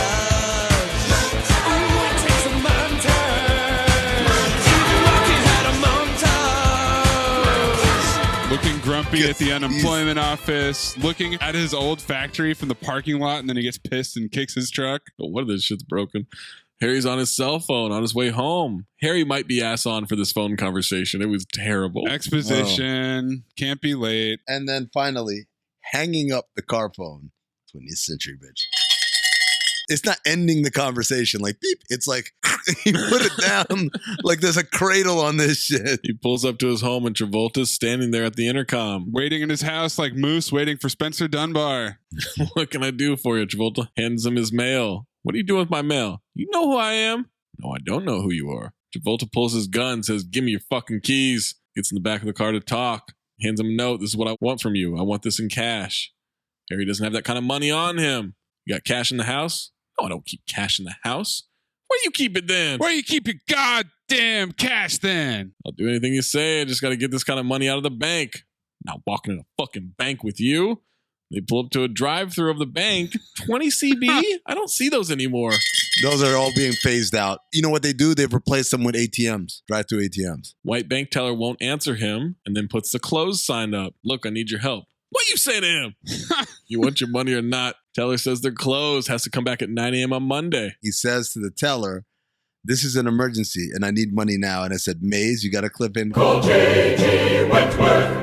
877 cash now. If you have an annuity and you need cash now, call J.G. Wentworth. 877 cash now. They'll help. They'll help. What the fuck? Instrument down. If you need some money now, you can go to the money machine. I need more than that. I want to talk to your supervisor. I'm in charge of this window. Well, I want to talk to the president of the bank. As far as this window is concerned, I'm the head of the bank. Should a customer get all uppity and ask to speak to a manager, then tell him, guess what? I am the manager. I want to see the manager. Yeah, no, see, I am the manager. You as a manager? That's right, my friend. I'm the only manager here. Unless you want to talk to the pop copy president. And I don't know him. You might can help me out with that. I don't know. I mean, really get in their face about it. I want to see your manager. What, nigga? I am your manager. What's up? You're the manager? That's right. How are you? You done. That's it. Your job is done, nigga. Get out. I asked I'll for color see you later, in black and white. What are you talking about? You know, a lot of people ask why. Why treat the customer this way? Why? Because fuck them, that's why. Look, you turn around and go inside and get me the goddamn president of this goddamn bank now! Travolta says to leave. Harry calls the teller an unctuous little prick. They drive off. I want to call people unctuous pricks. Travolta makes him drive past Harry's house. They pull off to some dirt area where Travolta's truck is. Harry tells him, take the nice car. Oh yeah, me in this car. 10 fucking minutes, I'll be picked up by the cops. Get in the goddamn truck. Get in the fucking goddamn truck. Right now. Then Harry tries to open the other door. What you doing? What she doing? You fucking with me? Are you fucking with me? Are you fucking with me? Now look, try and get out, motherfucker. Try it. It's broken. There's only two ways out of here. Through the front window or over my ass. Tension. Put your head on the dash. Stay there. The truck barely starts. They drive. This fucking truck. White urban area. So dark, so urban. My neck hurts. Yeah. Can I lift my head? Tension. Tension. Same note too. Can you feel the tension in the air right now? I know I can. I can feel it all the way down in my plums. Also, Zach, it's not dark and urban. It's light and urban. Oh, that's right. Yeah, sorry, my bad. They pull up to the evicted house. Harry takes the note of the money amount out of his pocket. Travolta's just looking at his old house in the street. He's holding the gun at such a weird angle this entire time. And shots in the distance. Is his hair getting redder? It is. This used to be a good neighborhood. Nothing like where you live, but it used to be a good neighborhood. The note he gave Harry apparently has days, hours, and wages missed from being fired. Harry asks if he owes someone money. Is this what this is about? If you owe someone money, I can give you the money. Oh, you give me the money. This movie's so boring. He recognizes him finally. Lionel's delivery boy. Now you remember me. I'm the delivery boy. All damn years in the factory. All the time I put in. Now I'm the fucking delivery boy. I didn't mean that in a derogatory way. I didn't go up to your house to do that. I was going what I was told to do. I didn't peep at your wife. I know fucking peeping, Tom. What you did, man, that was wrong. That ain't right. You can't do that to people. Harry doesn't know what he did. Came in the house, he looked in the window. I remember that. Then what else? You put me on. You fucking playing me. Fucking playing with me. You do that to me. You do that to my life. Take the livelihood out of a man's life and then you forget it. You unbelievable, man. You unbelievable. I gotta say, you're sounding more and more like Dennis doing the CCH Pounder verse as we go along. Me or Maze? Or both of us? You. Okay, me. All right. Damn it, God damn it, Dad. What other errands you have us running for the DEA? What other deliveries you have us running for Lionel? All right, guys, the optics will be atrocious, so we can't do this. But at this point in the movie, I thought this might need to be renamed the Louis Pinnock Ass Off Award because he is.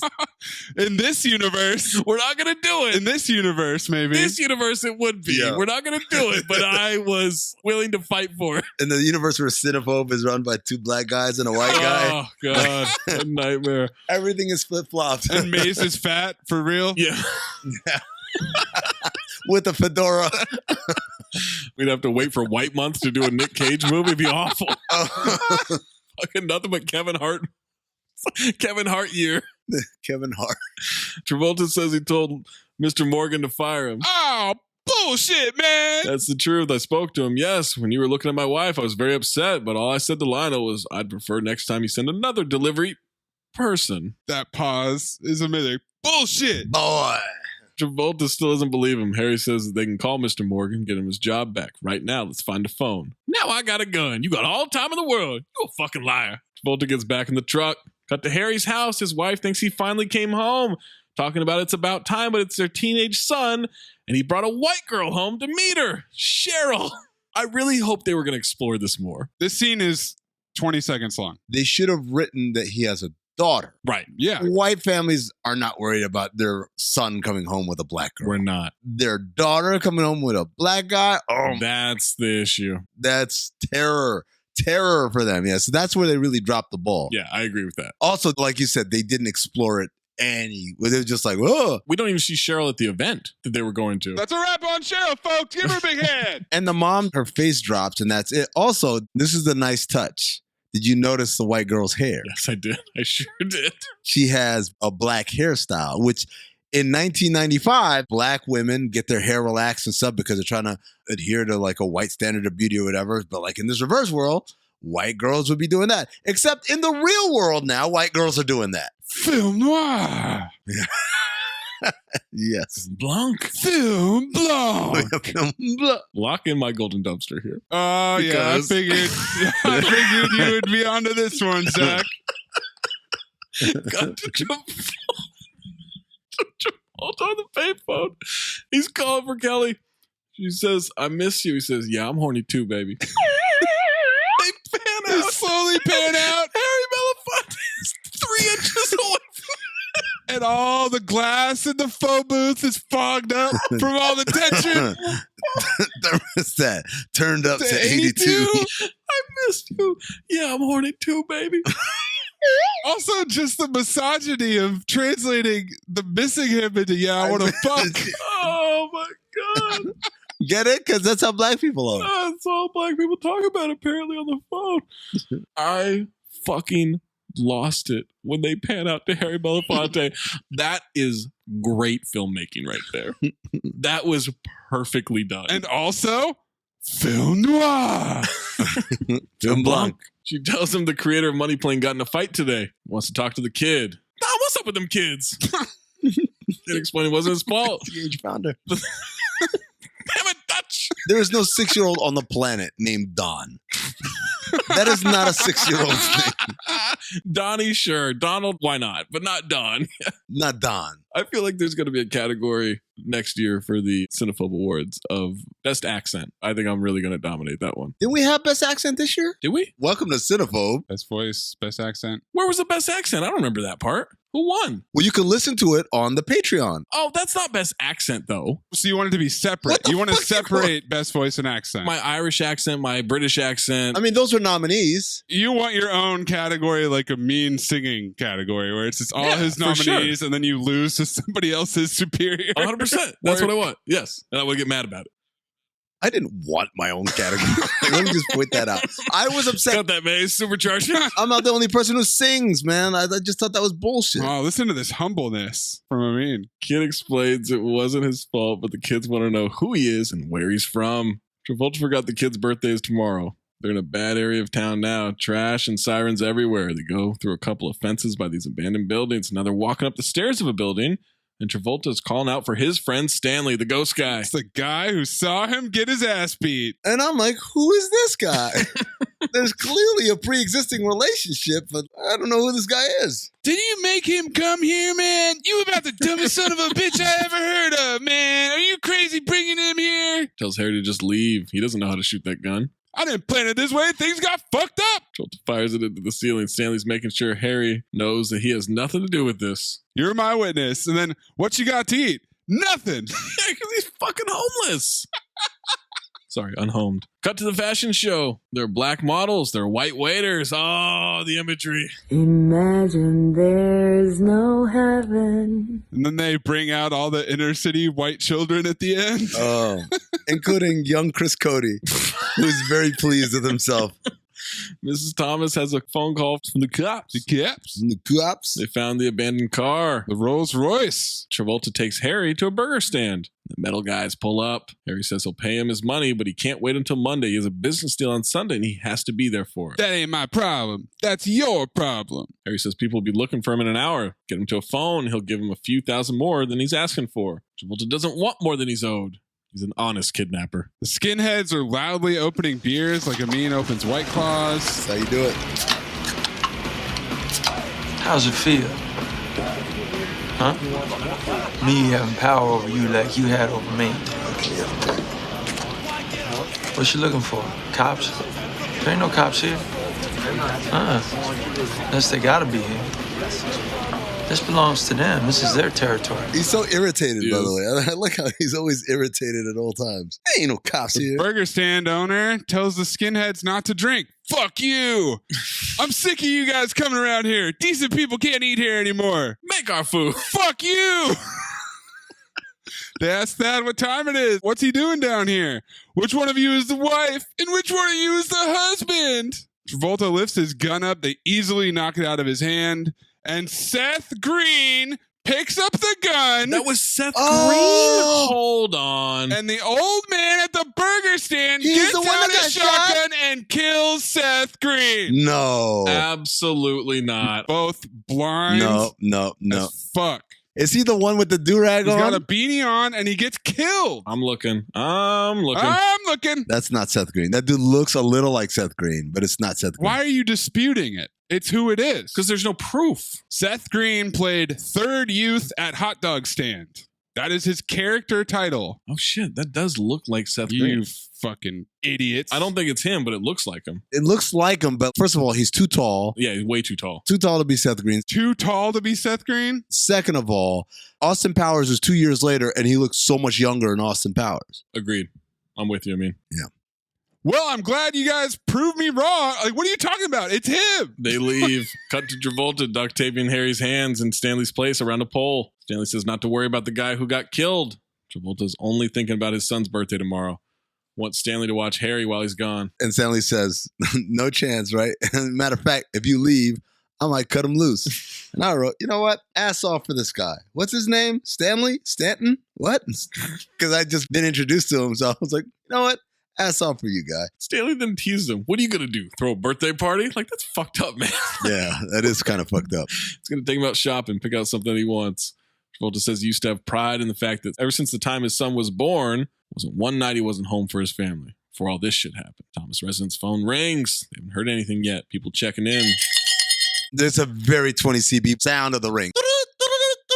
That's a very 20 CB ring. Wife is worried. This you might have to supercharge. Oh boy, here we go. It's the wife, it's the son, and it's the maid. And they're having tea. And when the phone rings, the maid sat down, and I swear to God, I waited for one of the two of them to say, bitch, who told you to sit down? Stand your fat ass back up while you pour my tea. Because she just like takes it as a cue to sit down on the couch and start pouring the tea like that. Why can't she sit on the couch? Nah, man. They don't let help sit on the furniture. Sometimes we do. When reality does.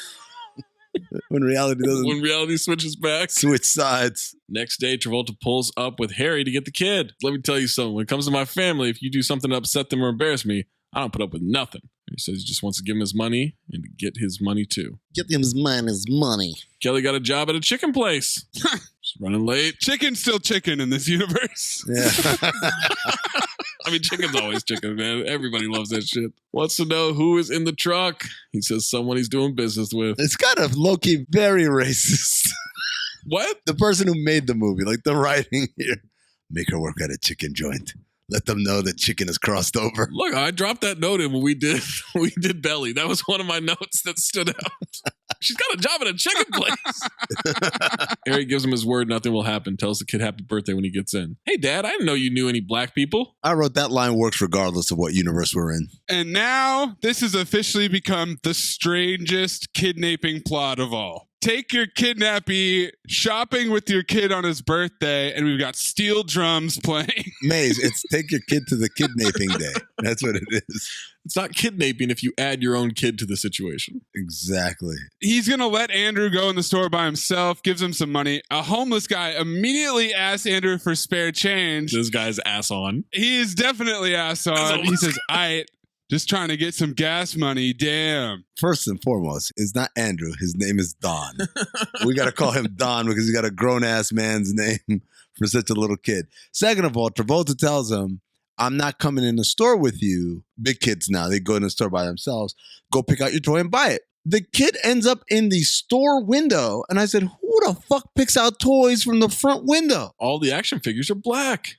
How about that? And then there's this whole back and forth going on between Travolta and the kid where Travolta's talking, but the kid is miming. And I said, is this my month back? Oh, I missed my month.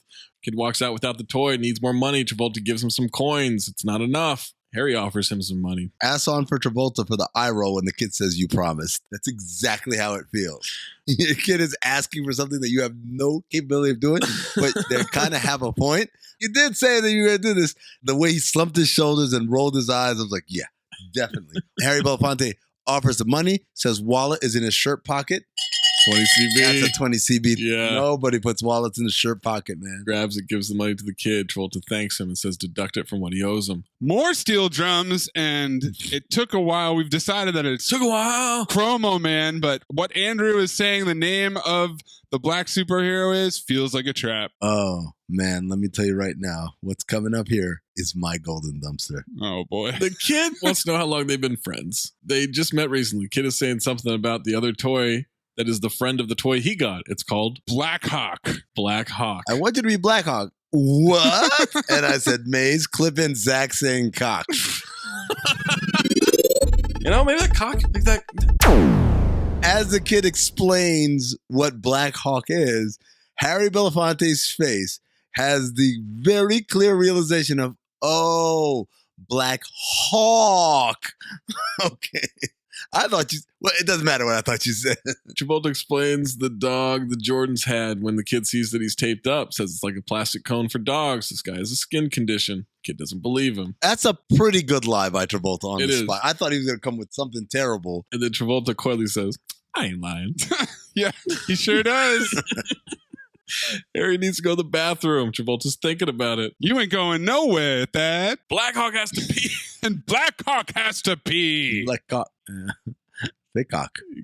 General Thick Hawk. Mike Hawk. This isn't like kidnapping a girl. You can literally pull off anywhere and the guy can just pee in an alley. Well, I think he had to take a shit. He's been restrained for quite a while. Black Hawk's got to pee. He says that. Black Hawk has to drop a deuce. So then when they go to the bathroom, he comes out. Why'd you untie his hands? You can hold your dick handcuffed. First of several mistakes from Louis Pinnock here. Also, father of the year, leaving the kid by himself. And then the cops pull up, and I definitely thought this was going to be worse than it ended up being. I thought they were going to kill him. You know how bad it is where the two white people on the podcast picked up on the note that, like, yeah, the cops should have shot the kid with the toy thinking he's got a rifle. I seriously thought, oh, fuck, this is where this is going. I was just trying to figure out how light this movie was going to be, you know, how light it was going to get. I'm Chroma Man. Bet you are, kid. Don seems like a nice kid. He's washing his face in the sink. Don is not a kid's name. You're a good father to him. Don't look like a criminal type. Fuck is that supposed to mean? The fuck is that supposed to mean? Got a wife, kids, nice family, got a lot to lose. I don't quite understand why you jeopardize all that for a couple $1,000s. It's not worth it. You think I want to be like that? I think I want to be in this shit. Obviously, nobody forced you to do it. 2 fucking minutes of your time to help me and none of this shit would happen.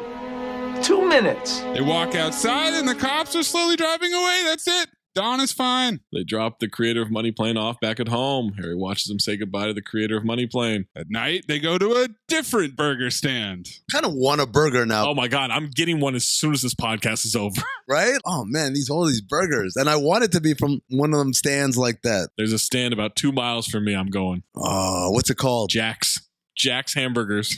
That's all it is. Jack apostrophe S. Thanks for that clarification. He explains salt in the ketchup exactly the same way how Vincent explains fast food in Europe. Yeah, he does. Put on the French fry, doesn't stick. Put on the ketchup, you control exactly how much salt you get on each French fry. Try it. You get a beer. I'm not talking about a little plastic cup. I'm talking about a glass of beer. He says, try it. And he does. And I wrote, game changer, like a slide whistle. Not bad. Good idea. Are you going to do that? I already put salt on my ketchup if I want salt. Do you? Yeah. I don't agree with this logic necessarily, because if you salt fries when they're hot and then shake them up, it will stick. It depends on where you're getting fries from and everything. It depends on what's happening. If I'm going to like In-N-Out, You salt your ketchup. I'll put a little ketchup on the plate, put a little salt in the ketchup. Yeah. You got to put a lot of salt in that ketchup because In-N-Out fries are the fucking blandest pieces of shit ever. But In-N-Out has the best salt. I don't know if you know that. Do they? For the salt packet? Absolutely. It's fantastic salt. I'm done on In-N-Out. I gave it one last chance like a few months ago and it was like, don't fucking eat it then. It's less of a line More for me. Yeah. Yeah. No problem. this is bad. You guys like that shit? You guys think that shit is good? Okay. $3 burger. It's bad. No, I'm going to fucking Five Guys, man. I don't don't understand the logic. Are you complaining about the fries or what's your issue here? Everything. All of it is bland. You think the burger isn't good? All of it is unseasoned. Doesn't taste good. Get the fries well done. I would rather get a Whopper. No, Maze, don't give me any tips. Right. I don't want him in the line. I've gotten all the tips. Baby. Animal style, this, all that shit. None of it works. Gotten all the tips. You eat it and you think this is gross. It's not good. Travolta hands him his wallet back, asks him about his kids. There's 3 of them, 2 from his first wife. Never saw much of them. His son Martin is in an old picture too. Grew up, got away from him. Picks in a wallet, 20th century bitch. Tells Pinnock he knows he'll work this out. Needs to call his wife and stay on top of the business deal he told him about. Would mean a lot to him. Travolta didn't mean for things to work out this way. Was just looking out for what was coming to him. But Harry didn't know who he was. Travolta says he's fucked now because Harry knows who he is now. Doesn't know if he can let him go. Travolta strolls over to get some water in his cup. Comes back, Harry's gone, and we have a chase scene. How? He says, I don't think I can let you go, Thad. You want anything else? I'm going to go back up and get a water cup. You need any dessert or anything? You good? Prisoner who I just threatened? How do kidnappers make the same mistake over and over, falling for the we're buddies routine? And then I asked, if you had to kidnap, what would be your style or approach? Maze. That is a trap. What? That is a trap. That is proprietary information. Why would I let that go on this podcast? Oh, good point. Zach? I'd hire Maze to do it. So no one's going to tell me how they would kidnap. Okay. Amin, how would you kidnap someone? I'll just ask the questions. I ask the questions around here. No. It's opposite world. You're supposed to answer the questions. Oh, that's true. Hey, guys, if you were to kidnap anybody. So this is what I would do. I would be polite but firm. Hell yeah. The thing that De Niro does in every movie. I'm a very serious man. If you don't mess with me, I won't mess with you. We'll get this thing done. Everyone will go home safe. But if you mess with me, I will not hesitate to take you out. Like, I'll do the whole speech about like how I will do unspeakable things, but always with a calm voice. Always treat them with respect. Get them like food, stuff, like let them go to the bathroom within reason, obviously. But also got to do something crazy up front to let them know, Bolo style, like I will fuck you up if you try me. That's if I were to. I wouldn't. Just murder. That's what I do. That's taking Coach's advice from Saving Silverman right there. Kill her. How'd you kill her? We ate her. Alive. All right, we got some creeping through. It's either a junkyard or a street. I really can't tell. Junkyard, broken down cars, dogs start barking. Thad goes in a fence, knocks on a back door. We got Travolta running through a shadowy alley, and then Thad smashes the window, opens the door, sneaking around in the dark, picks up the phone, calls his wife, tells her to call the police. No. You're not going to gloss over this shit. No. What am I glossing over? He picks up the phone. Rotary dials, 20th century bitch? Is that what you're saying? Exactly. Calls his wife on a rotary fucking phone. Rotary. 20th century bitch. He had to twirl that shit. In 1995, I'm sorry. That's a little outdated even for that movie. I mean, I'm going to push back on this one because my grandma that you sent to hell definitely had a rotary phone the entire 90s into the 2000s. My mom had a rotary phone when I was growing up. Oh, wow. I might get one. Why? It is the absolute worst. Why not just get a complicated app on your phone anytime you want to dial a number? You have to do a semicircle. Oh, wait, do they have that? I'm sure these hipster assholes have one of those. Game changer. I fear it's like Y2K, though. If I use the rotary phone thing, it's going to think, no, this was before the iPhone was invented and my phone will stop working, but we'll try it. 2000 will 2K, the new millennium, millennium. His wife answers, tells her to call the police. He doesn't know where he is. Tells her to hold on so he can try to figure it out. The white girl starts screaming that someone broke in. She has a gun. He says he won't hurt her. Little girl with a gun. My mama said if anybody comes in my house to shoot him. I am so confused by this. For everything that's happened in this movie, you have to think, oh, so this is what he thinks a black person would do, or this is what he thinks a white person would do in this situation. Why didn't you tell your wife you've been kidnapped? Just start there. I've been kidnapped. He just starts brain farting about like, where am I? I don't know where I am. Or call the cops. You can trace a phone call. That too. Number 2, is this a grown woman or is this a little girl? It's a little girl. Why does she have a gun? Oh, my mom said she didn't. All right, cool. But then someone named Charles comes out. Who's a grown-ass man. Yep. Who's Charles? What the fuck? Why does she call him Charles? Is that her brother? Is that her stepdad? Where's her mom? It's the middle of the night. Lots of questions. And most importantly, why is she in possession of the gun and Charles just gets a wrench? If there's a gun in the house, wouldn't we give it to Charles? They both come out weapon first. ass on. Yes. Charles is just holding this wrench aloft. And my favorite part is that there's a shitload of trophies on the fireplace. Yeah. That Charles's? You know how athletic they are. Charles is an athlete, clearly. But that is just holding one. That's the clue that he's looking for. He picks up a trophy, and then he just decides to throw it and hits Charles in the face. Chucks it and hits Charles right in the face. Could not have had better aim. Like fucking Greg Maddux out there. This movie took a turn. There's only 15 minutes left on the clock. Where are we going with this? I gotta be honest. I checked the time a little bit after this when he gets out of the house, and I thought, how are we going to tie everything up? There's not enough time. Shocked, right? I was shocked. How is this possible? I am engaged at this point. So then he's running down the street. Charles says, hey, man, that black guy, he just broke in here. And I said, again, that feels of this universe. We're starting to slip back into our universe here. We're starting to get things back in order. But we're still in this universe because Travolta chases him down and tackles him in the street like DK Metcalf saving a touchdown. Ass on for Harry Belafonte on this run. Oh, my God. I get it. He's an old man at that point. He runs like Kenny Smith. Tells everyone, get the fuck back. What you trying to do? You trying to get someone killed? Get up, motherfucker! Get up! And we're back at Stanley's place. Travolta says he knew he couldn't trust him. He was just waiting to leave the whole time. I started feeling sorry for you. I started making excuses for you. That you were poor, that you were ignorant. Fuck you. Inarticulate. I tried to justify what you were doing. There's no justifying you, Pinnock. Offered to pay you the money. I even offered to get you back your job.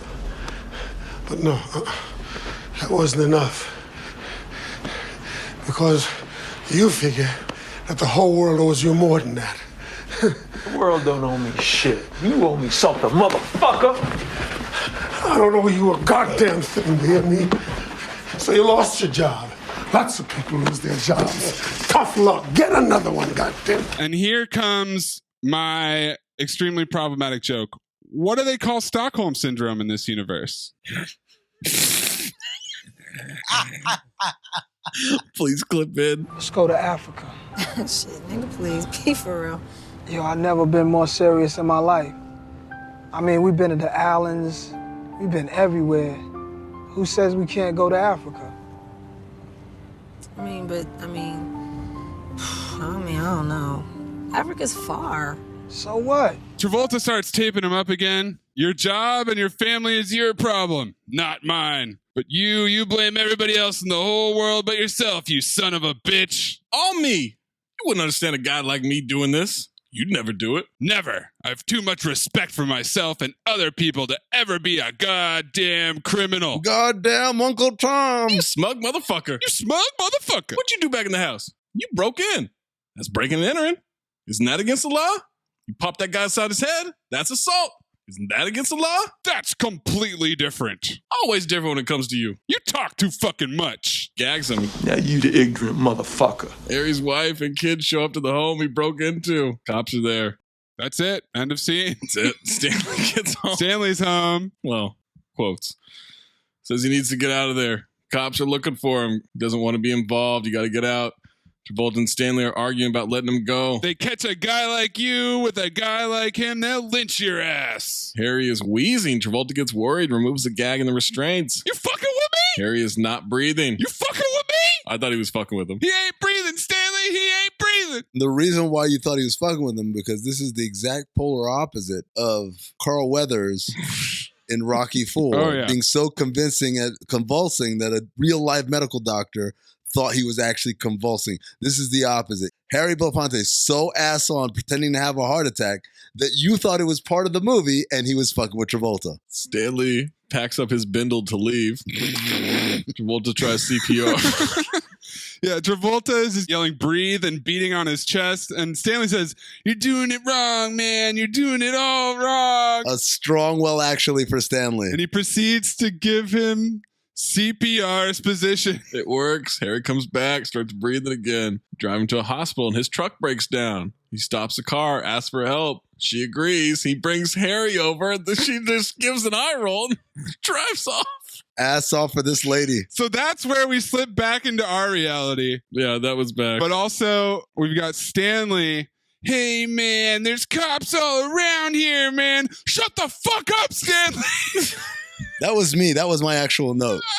Same note too, Travolta. Travolta says ambulance won't come to this neighborhood. He takes a gun out. What are you going to do with the gun, man? Put that thing away, man. He shoots into the air. He shoots a car window to set off the alarm. Shoots a store window.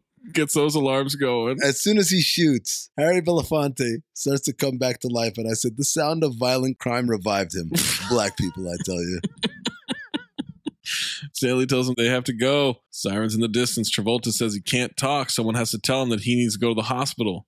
I don't understand that logic. There's a dude collapsed in the street. I think they'll understand. Doesn't make sense. Also, speaking of bad logic, he's still holding the gun in his hand. Yep, right as the police car comes up, Harry looks at him. He puts his hands in the air. They make strong eye contact, just like they did when he saw his wife's beautiful pair of titties through the window earlier in the movie. My wife, Donna. Cop yells he has a gun. They shoot him. And let me tell you, Travolta dies with his ass completely off, and he squawks at one point as he falls to the ground. Harry is pained with his ass on. He looks sad. Cut to Kelly's place. Harry's at the front door. Her mom answers. Kelly comes to the door. Harry introduces himself. She knows who he is. Stanley told her what happened. The homeless guy that was friends with your husband. He brought her an envelope of money. He added a little extra. She hands it back to him. That's a little ass envelope, my boy. He says, I can give you more if that's not enough. How much do you think would be enough? She closes the door. The kid with the toy sees him get in his Rolls Royce and drive off. That's it. End of scene. Roll credits with Time Has Come Today. Trivia. Desmond Nakano, who is Japanese-American, created the film in part because of how he felt that to both American whites and blacks, he was, quote, them. He also tapped into the disorienting feeling he felt when he visited Japan, saying that for so long I had been different, it felt wrong to be the same. I hear that a lot. I had a friend I went to grad school with. She was from Hawaii. She's white, but she's from Hawaii. But most of the people who are actually from Hawaii are Hawaiian, right? Or Pacific Islander or whatever. Right. She went to Michigan for undergrad. She said it was completely disorienting for her to be around so many white people. Yeah, because she just wasn't used to it. Yeah. We have that effect.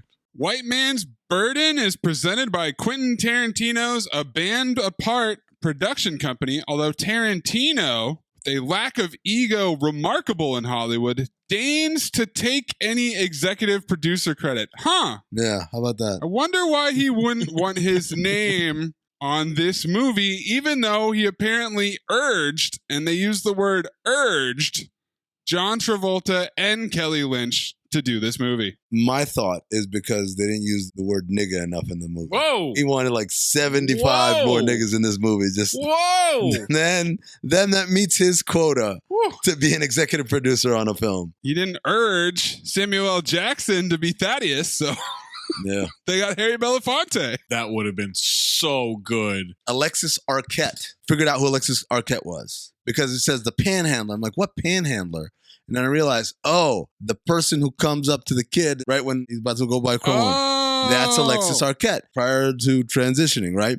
In the trivia I was reading, it was like Alexis Arquette, who was also in Pulp Fiction. I'm like, who the fuck was Alexis Arquette in Pulp Fiction? Because I hadn't figured it out. And then they said, it's the fourth man. I'm like, who the fuck is the fourth man? Alexis Arquette is the person in the bathroom with the gun while Jules and Vincent are shaking down the dude for the briefcase. Really? Big Kahuna Burger. Yes. Now, here's the funniest part. When I saw Pulp Fiction in the theater in like 1995, I thought the person in the bathroom was Jerry Seinfeld.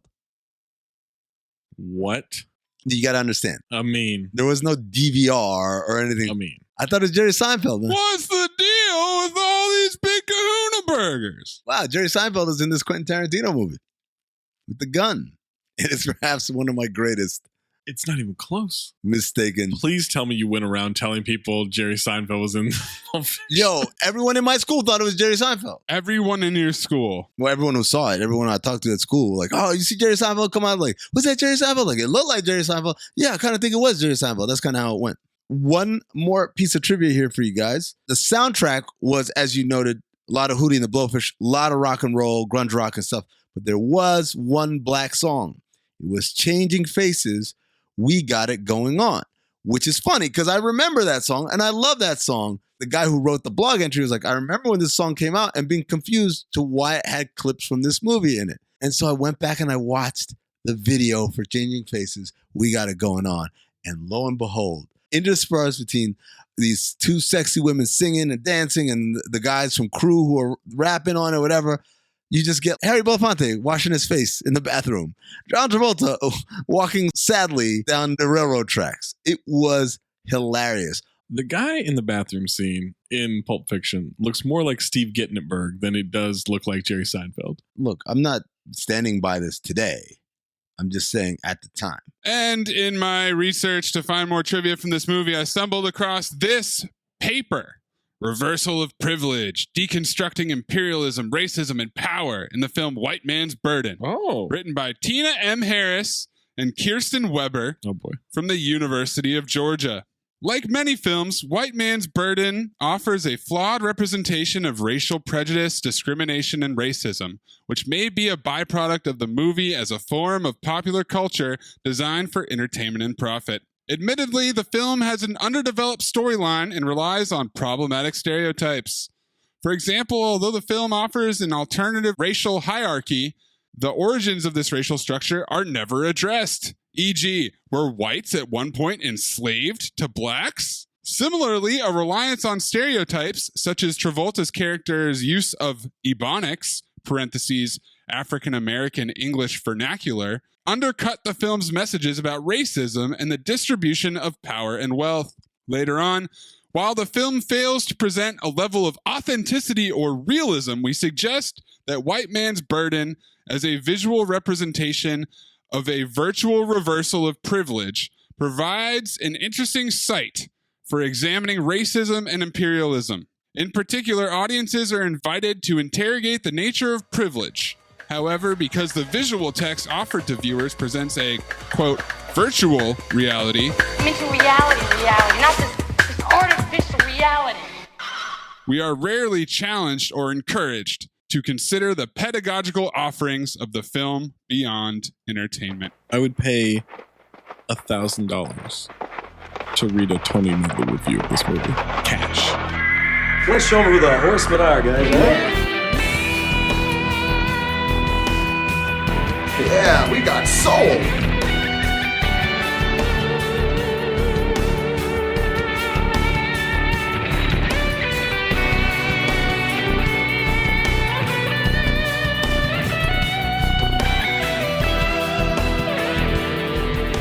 The innumerable horsemen, it could be film Blanc, just because of the whole concept of the movie. But other than that, I'm not totally sure. What do you guys think? I had imagery.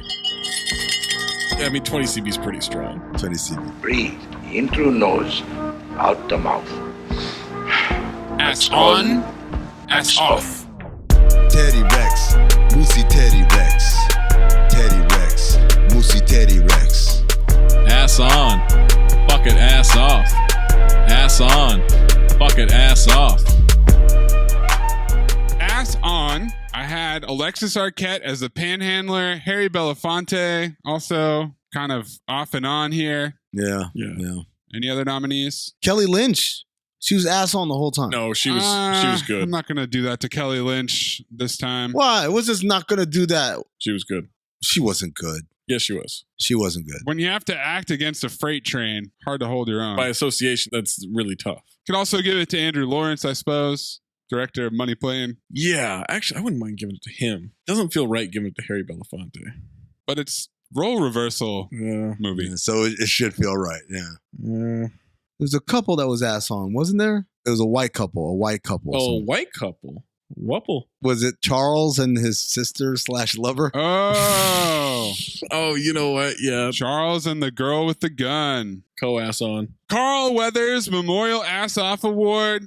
We had Tom Bauer as Stanley giving it a good run, but this is John Travolta's award from start to finish as Louis Pinnock.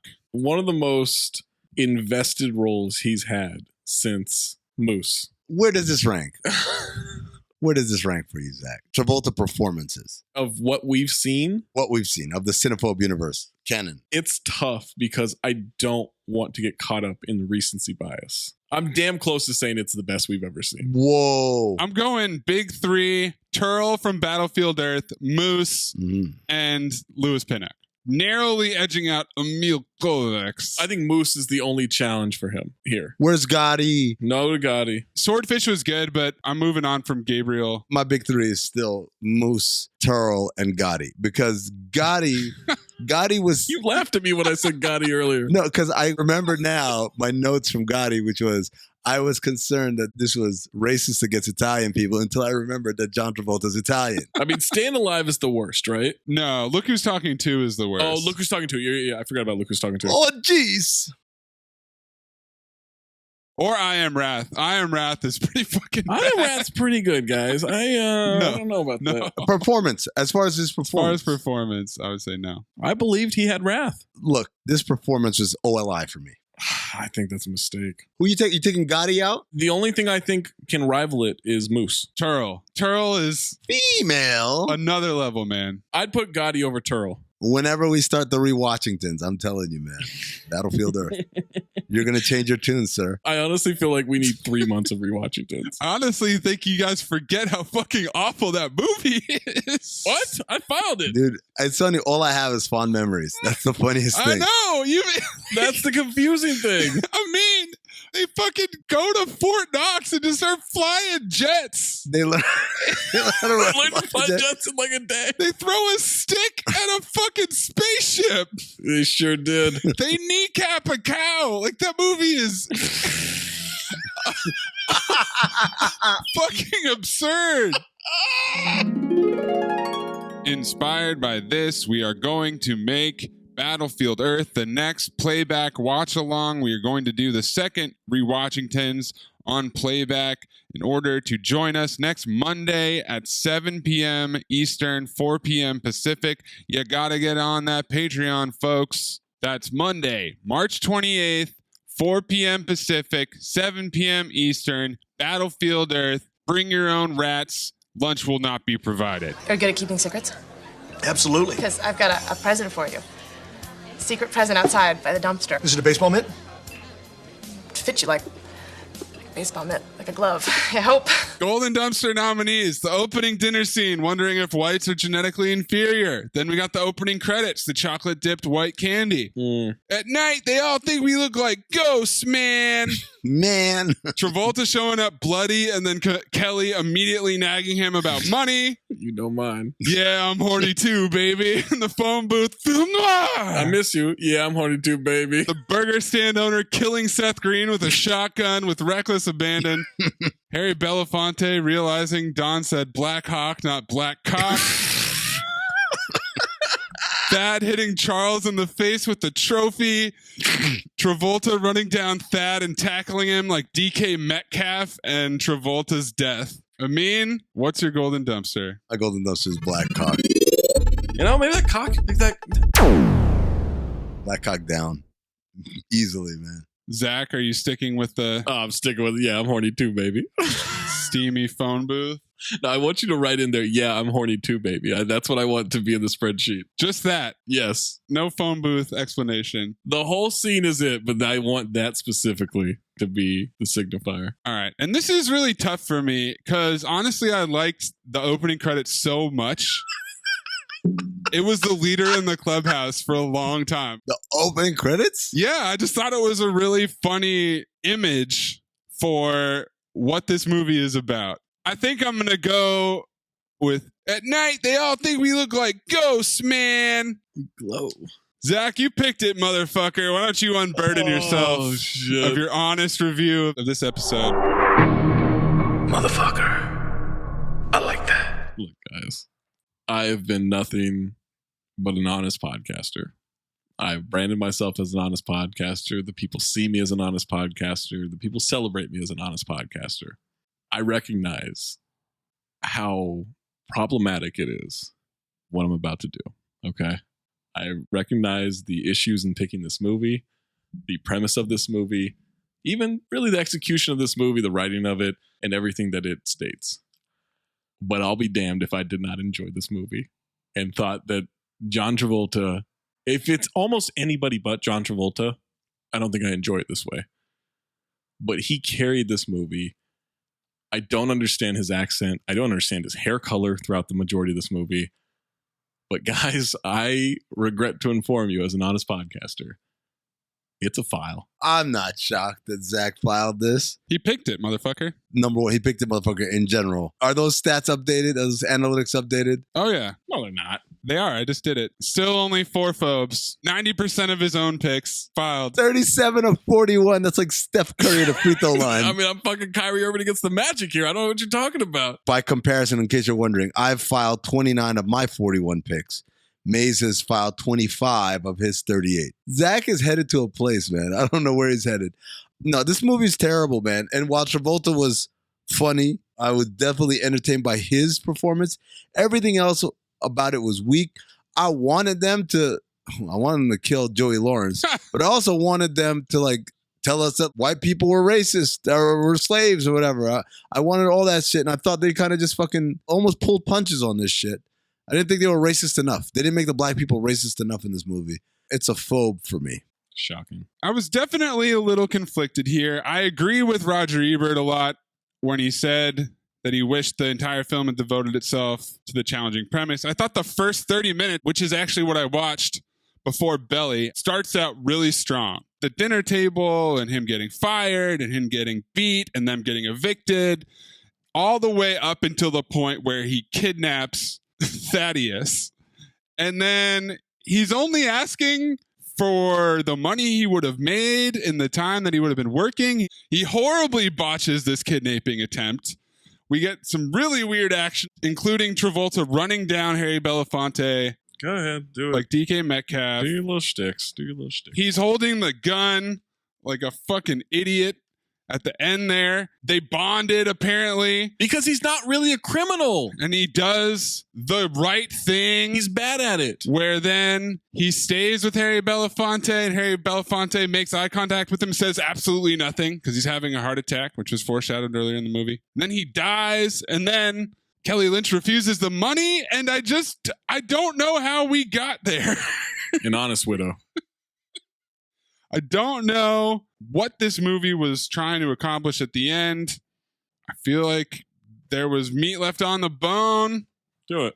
And despite a superhuman Travolta performance, I will phobe it. Cowards. Well, that's going to do it for Kidnapping Month. Hold on. So now I get to bring up the point I wanted to bring up actually in the cold open, and I forgot. Cold close. You guys owe me an apology. For what? Oh, no. I've already got this. I already got this covered. I have DM after DM after DM. No. Avalanche. Here's what I have. Avalanche. I have so many people in my DMs on Instagram saying, gotta say, Amin was right. This is one of the best Eddie Murphy scenes ever. And I say, no. He said most iconic movie scenes. One of the most famous scenes in movie history are the words that came out of your mouth. That's what I said. Every time except for one, there's been one person, every time they've been like, oh yeah, I don't know about that. No, fuck out of here. So it's two different conversations. So no, hold on. Okay. There's no apology. Zach and I reacted to you saying that it was one of the most famous scenes in movie history. Right. That's what started the whole thing. Zach said it wasn't top 50 in Eddie Murphy movies. That's one. Two is, I'm supposed to believe Zach and his DMs versus all of the people who are publicly voicing their support for him. I'll screenshot them right now. I don't need any screenshots, man. I don't need them. Just like I don't need your bank records that you offered and then decided you weren't going to give up. I don't give a shit, man. All I know is that I was right. This is a very beloved... Christian Vaughn. Okay, yeah, he went a little too far. What did you say? I don't know what you said before that. Oh, I'll read it to you. Darth Amin was right. The I Want a Knife line is a classic. I said that's not what he said. He said one of the most iconic scenes in the history of movies. Okay, yeah, he went a little too far. This is timeless, okay? That's not what we're talking about. I mean, I'm with you. I Want the Knife is timeless, and I'm white. I listened to the pod on my way here, and I was so excited, and you guys were like, what? You guys had no fucking recognition of this scene. What made you never seen the fucking movie before? I know. I just fucking said that, you deaf bastard. Zach was like, "What? I don't get it. It's just like a regular scene or whatever. I don't know what it is." That's not what I said. You said some. That's not what happened at all. You fucking poo-pooed that shit. I gave you the fucking runway to go with this, and then turns out mistake because you one of the most iconic scenes in movie history. No, fuck No, you. it's not. Well, it's a classic. Okay, Fuck that's a both you different guys. thing. No, Those are fuck different both you. conversations. You guys can't fucking just admit sometimes you're wrong. Ken Anyadike said, I'm tired of parsing language online, so I'll just say, if you say I want the knife to a 40-plus-year-old man of a given persuasion, ooh, tension. 3 out of 4 will say, These are your champions, Amin. No, your champions don't exist. Here's what I'll say. Our listeners don't know how to fucking listen. Keep that in. You guys have put in the wrong argument into all this, saying, no, this scene is great. Yeah, we all know it's great. Love the scene. Not one of his best. You guys said. And not one of the most iconic in movie history. You guys said has no chance of being a golden dumpster. Not a Guess top what? 50 Eddie Murphy scene. Because 8 people agreed with Guess you? what? More than 8 people. Guess what, motherfucker? We've had more Name 'em. feedback. It wasn't a fucking We've had golden more dumpster. You didn't even pick it. Exactly. You didn't even pick it. We've had more feedback You didn't even pick it. on this episode than any other episode in the history of Cinephobe. That is not true. I put my name on that. That is not true. I guarantee you put your name it. on a lot of shit that doesn't matter. That's not true. It matters, and it's true. Amin's golden dumpster. I should be arrested. I should be purged. I should be flogged. I love that scene too. That's another classic, Is that iconic. one of the most iconic? Yes, it is. Okay. By that logic, then that must be even more famous than the most famous scene in movie history. Gotta be. Yeah. It is. Mhm. It is more Mhm. famous. But yeah, fuck all you guys. The people, as always, have my back. I don't do it for you guys. I do it for the people. He doesn't even like you guys. Speaking of the goddamn people, it's up to them now. Kidnaping month, the picks are in. I picked Master of Disguise, Amin picked Golden Child, and Zach picked White Man's Burden. So now it's time to hit the poll. It's time to juice those numbers. It's time to see how honest you all are You guys don't have a chance. and decide who gets the final pick of Kidnaping Month and also who gets to pick next month's category. That's right. You don't want to be in the middle anymore. The middle is now the worst. Second place is the worst place to be. Why don't you just meet me in the middle? I have the perfect pick I'm losing just my mind, just a little. for the next movie or the next month. So I'm good either way. So make him second, folks. No, we can't. You know why? Because Zach is going to buy a fuck ton of votes to make sure that he's not second. I've never bought any votes. Whatever. I don't juice any numbers. If somebody buys votes, I expect somebody else to buy votes. I want to see this poll go nuts. You know what you are? You're a dishonest podcaster. Nope. Honest podcaster. Next time we make love, you introduce me to Jade.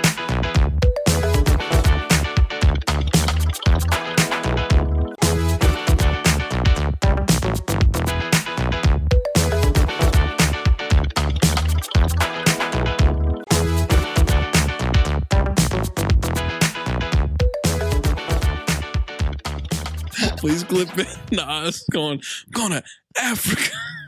Stockholm, Sweden, capital of one of the whitest countries in the world.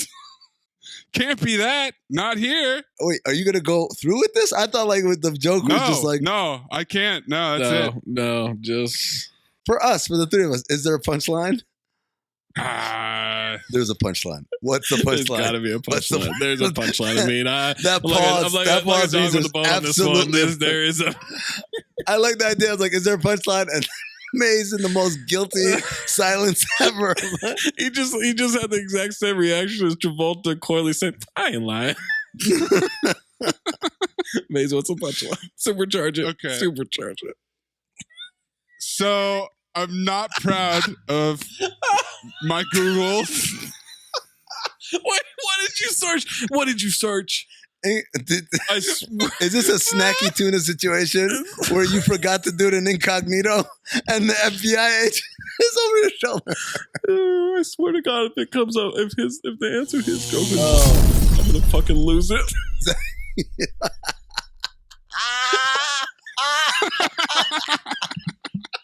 The best part is it's not, but you just came up with your own version. Fucking super racist. I will say that one of my searches was to see if there is any capital city in Africa that started with an S. Oh, There's not. leave all this in. Hey, listener, our next partner has a product I literally use every single day. I started taking Athletic Greens because, really, I just wanted to be better. I wanted to sleep better. I wanted to have better health. And I feel like, all right, I'm turning 40. I should start taking vitamins. I should start making sure like I'm optimizing my immune system. I just need to be healthier. Turning 40. That's when people start falling apart. Not me. I got Athletic Greens and I feel great. I've been taking this stuff for about 30 days now. And it's super easy. Just do like the scoop and some cold water. It's like 8 to 12 ounces of cold water every single day. Do it before I eat breakfast. Empty stomach. Boom. I'm sleeping better. I feel like I have more energy. I feel like my workouts are better. I just feel better. It's kind of crazy how easy it is just to feel better. So you're probably asking yourself, hey, Zach, I'm listening to Cinephobe right now. I want to know, what is Athletic Greens? Let me tell you, I'm so glad you asked that question. One delicious scoop of Athletic Greens, you're absorbing 75 high-quality vitamins, minerals, whole food source, superfoods, probiotics, and adaptogens to help you start your day right.